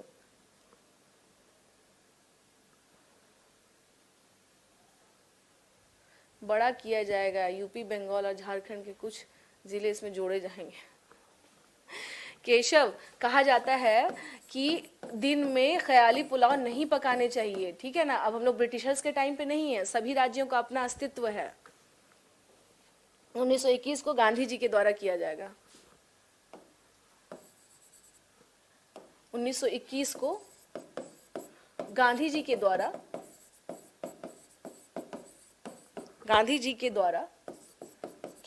इसका उद्घाटन किया गया था।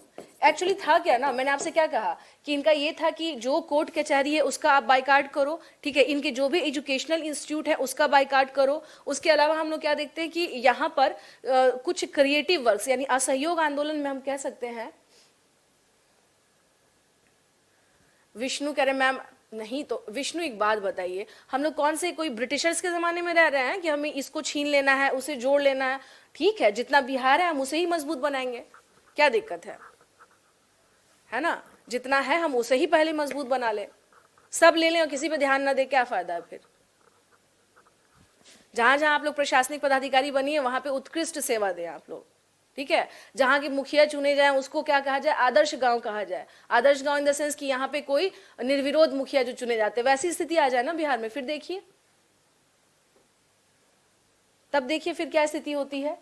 तो ऊपर से लेके नीचे तक में क्या होना चाहिए? सुधार होना चाहिए। चलिए आते हैं, नहीं तो फिर कहिएगा कि मैं आज 6 फरवरी 1921 को गांधी जी के द्वारा इसका उद्घाटन किया गया था। अगर आपसे क्वेश्चन ये आ जाता है कि जो आपको बिहार विद्यापीठ है उसकी स्थापना किसने की थी? गांधी जी ने। It means Bihar Vidyapeeth was inaugurated by Gandhi ji on 6 February 1921। Okay, next अगर ये क्वेश्चन आ जाता है कि when was Bihar Vidyapeeth was established, या in which movement Bihar Vidyapeeth was established? During non cooperation movement Bihar Vidyapeeth was established, यानी उसी टाइम पर हम लोग क्या देखते हैं कि ये एस्टैब्लिश्ड हुआ था।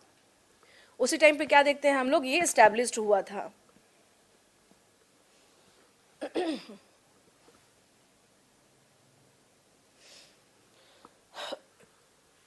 चलिए आते हैं नेक्स्ट, इसमें हम लोग कुलपति समझते हैं ना आप लोग? हाँ जी, वीसी वगैरह क्या? हाँ, चांसलर जिसको बोलते हैं। अच्छा, तो एक बात बताइए, वाइस चांसलर बोला गया है, तो मेन चांसलर कौन हुआ है यूनिवर्सिटी का? कौन होता है? हाँ बिल्कुल सही, याद रखिएगा, वीसी बोला जा रहा है, वाइस चांसलर। इट मीन्स जो मेन चांसलर होगा वो राज्यपाल होता है। हाँ सही है। आज ये बिहार विद्यापीठ में हम क्या देखते हैं? जो इसके कुलपति इसके कुलपति किसको बनाया गया था? हाँ हाँ, कल कंप्लीट हो जाएगा भावना। अब बचा ही क्या है? बिहार में ज्यादा से ज्यादा आपको 1942 तक ही दिखाई देंगी गतिविधियां।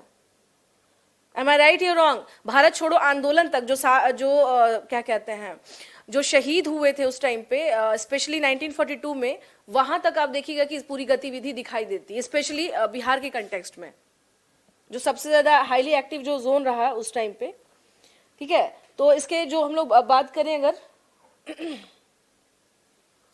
कुलाधिपति,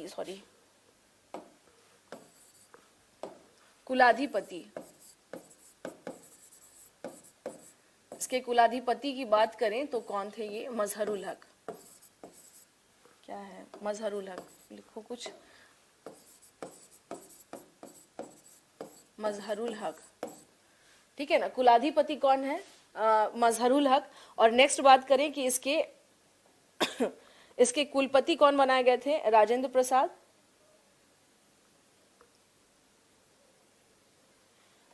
कुलपति इसके ब्रजकिशोर प्रसाद। एक क्वेश्चन आप लोग इसमें दे रहे हैं कि राजेंद्र प्रसाद क्या थे इसमें? आपको एक क्वेश्चन है कि राजेंद्र प्रसाद कौन थे इसके? राजेंद्र प्रसाद का क्या रोल था इसमें, ठीक है, बताइएगा। इसमें कुलाधिपति कौन है, मजहरुल हक, कुलपति कौन है यहाँ पे, Brajkishore Prasad. So what was the role of doctor Rajendra Prasad, इसमें राजेंद्र प्रसाद का क्या रोल था, इसमें राजेंद्र प्रसाद का क्या रोल था।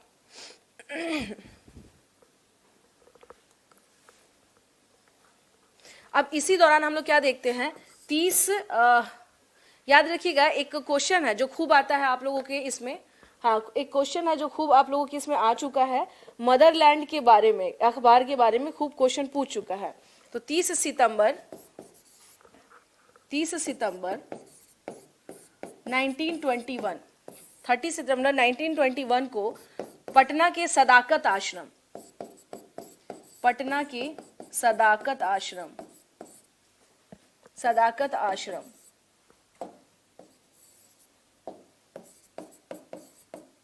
सदाकत आश्रम से मजहरुल हक के द्वारा, मजहरुल हक के द्वारा द मदरलैंड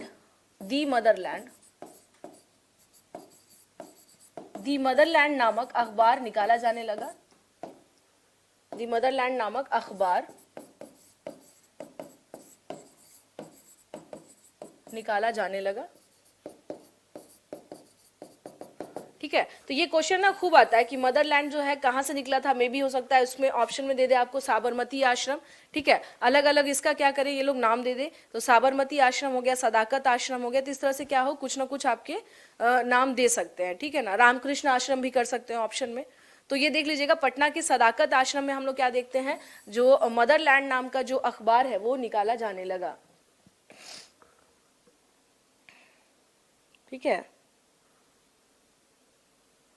अखबार निकाला जाने लगा था या प्रारंभ किया गया इस नाम से सदाकत आश्रम में।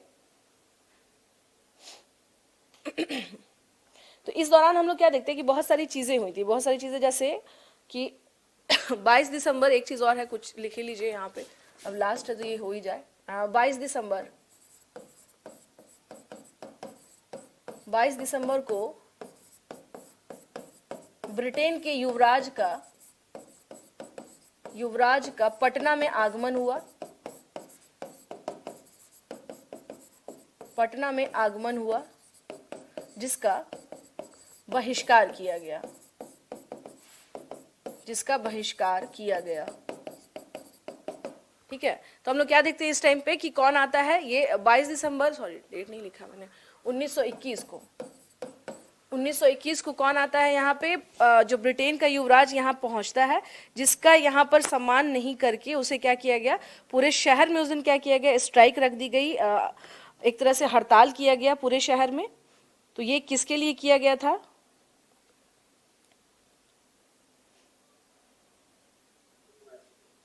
क्या,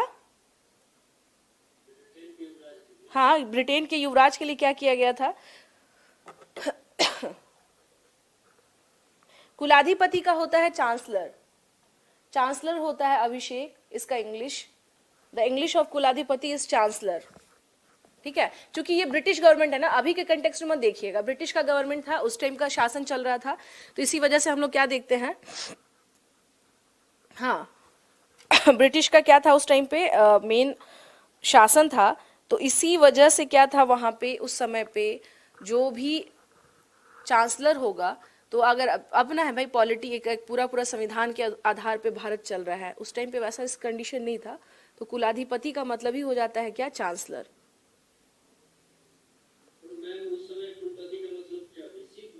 क्या, हाँ हाँ हाँ हाँ हाँ, मजहरुल हक जो है इसके चांसलर बने, ठीक है ना, ब्रजकिशोर प्रसाद क्या बने, इसके कुलपति, समझ गए। साइड में क्या लिखे हैं 22 दिसंबर 1921, हाँ, 22 दिसंबर 1921 को ब्रिटेन के युवराज का बिहार के पटना में आगमन हुआ था, जिसके कारण पूरे के पूरे बिहार में, यानी उस टाइम पे पटना में क्या किया गया, बड़े लेवल पर हड़ताल किया गया। तो ये एक तरह से क्या था, बाइकाट, मैंने क्या कहा, असहयोग, स्टार्टिंग में ही बोला, नन कॉपरेशन, यानी we are not going to cooperate in any manner, हम आपको किसी भी तरीके से कॉपरेट नहीं करेंगे। तो यही था कि ये जब आए तो पहले क्या होता था, पहले इनका सम्मान होता था कि भाई आए हैं तो पूरा क्या हो रहा है, एक दरबार लग रहा है। लेकिन इस बार ऐसा कुछ नहीं हुआ, नहीं हुआ ऐसा कुछ भी। और इसी टाइम पर हम क्या देखते हैं, इमारत शरिया, पटना में ही क्या किया गया था, पटना में मौलाना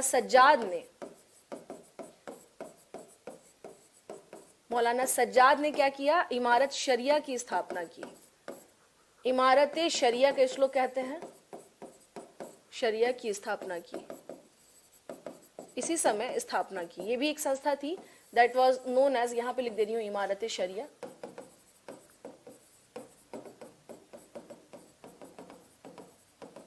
इमारत शरिया, ठीक है ना। ये किसने स्टैब्लिश किया था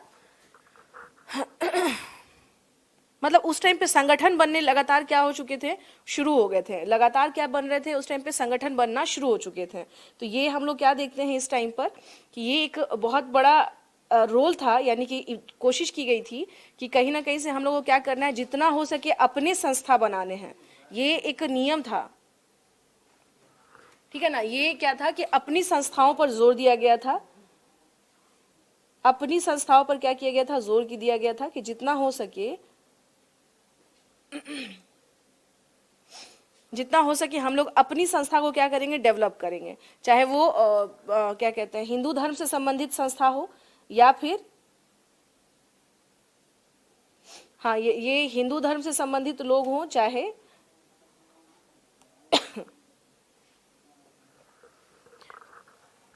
अब आ जाइए, इसके बाद नेक्स्ट आते हैं, इसी में एक जगह लिख देते हैं 27 नवंबर 1921 को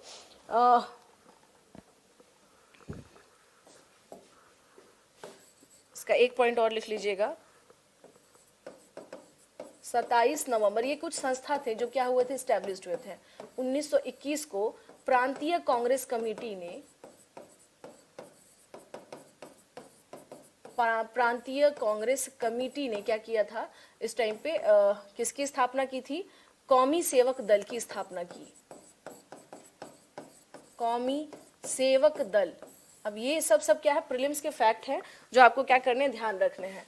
कौमी सेवक दल की स्थापना की थी,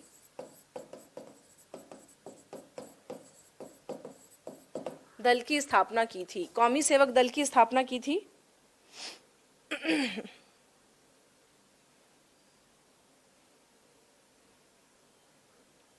ठीक है, लिख लीजिए इसे। जो देखिए, इमारत शरिया, शरिया समझते हैं आप लोग, जिसको मुस्लिम लॉ बोला जाता है।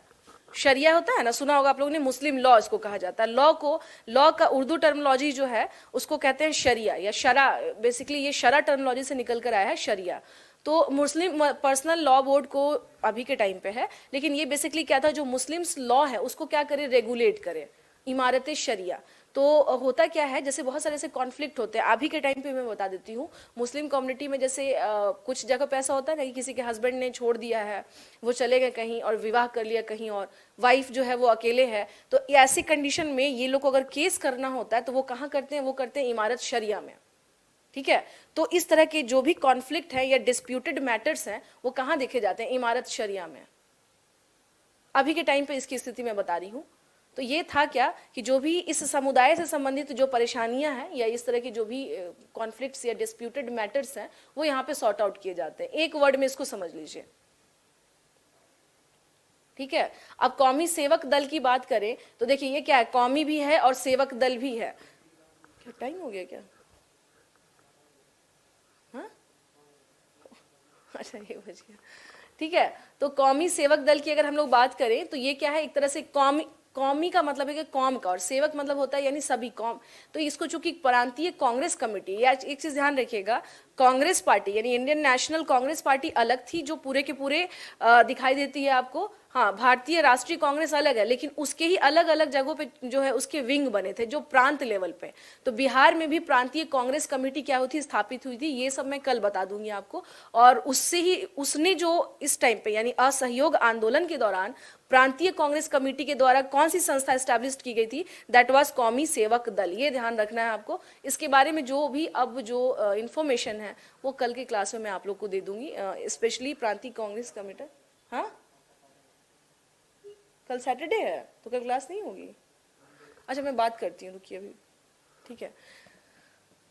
हाँ जी, क्लियर है यहाँ तक? आज इतना रहने दें, अब टाइम हो चुका है, आज इतना रहने दीजिए। एक मिनट रुक जाइए। हाँ जी, यहाँ तक क्लियर है? All clear? ठीक है, ओके। चलिए तो फिर अब मिलते हैं हम लोग नेक्स्ट क्लास में। ओके जी, चलिए अपना ध्यान रखिए। थैंक्स।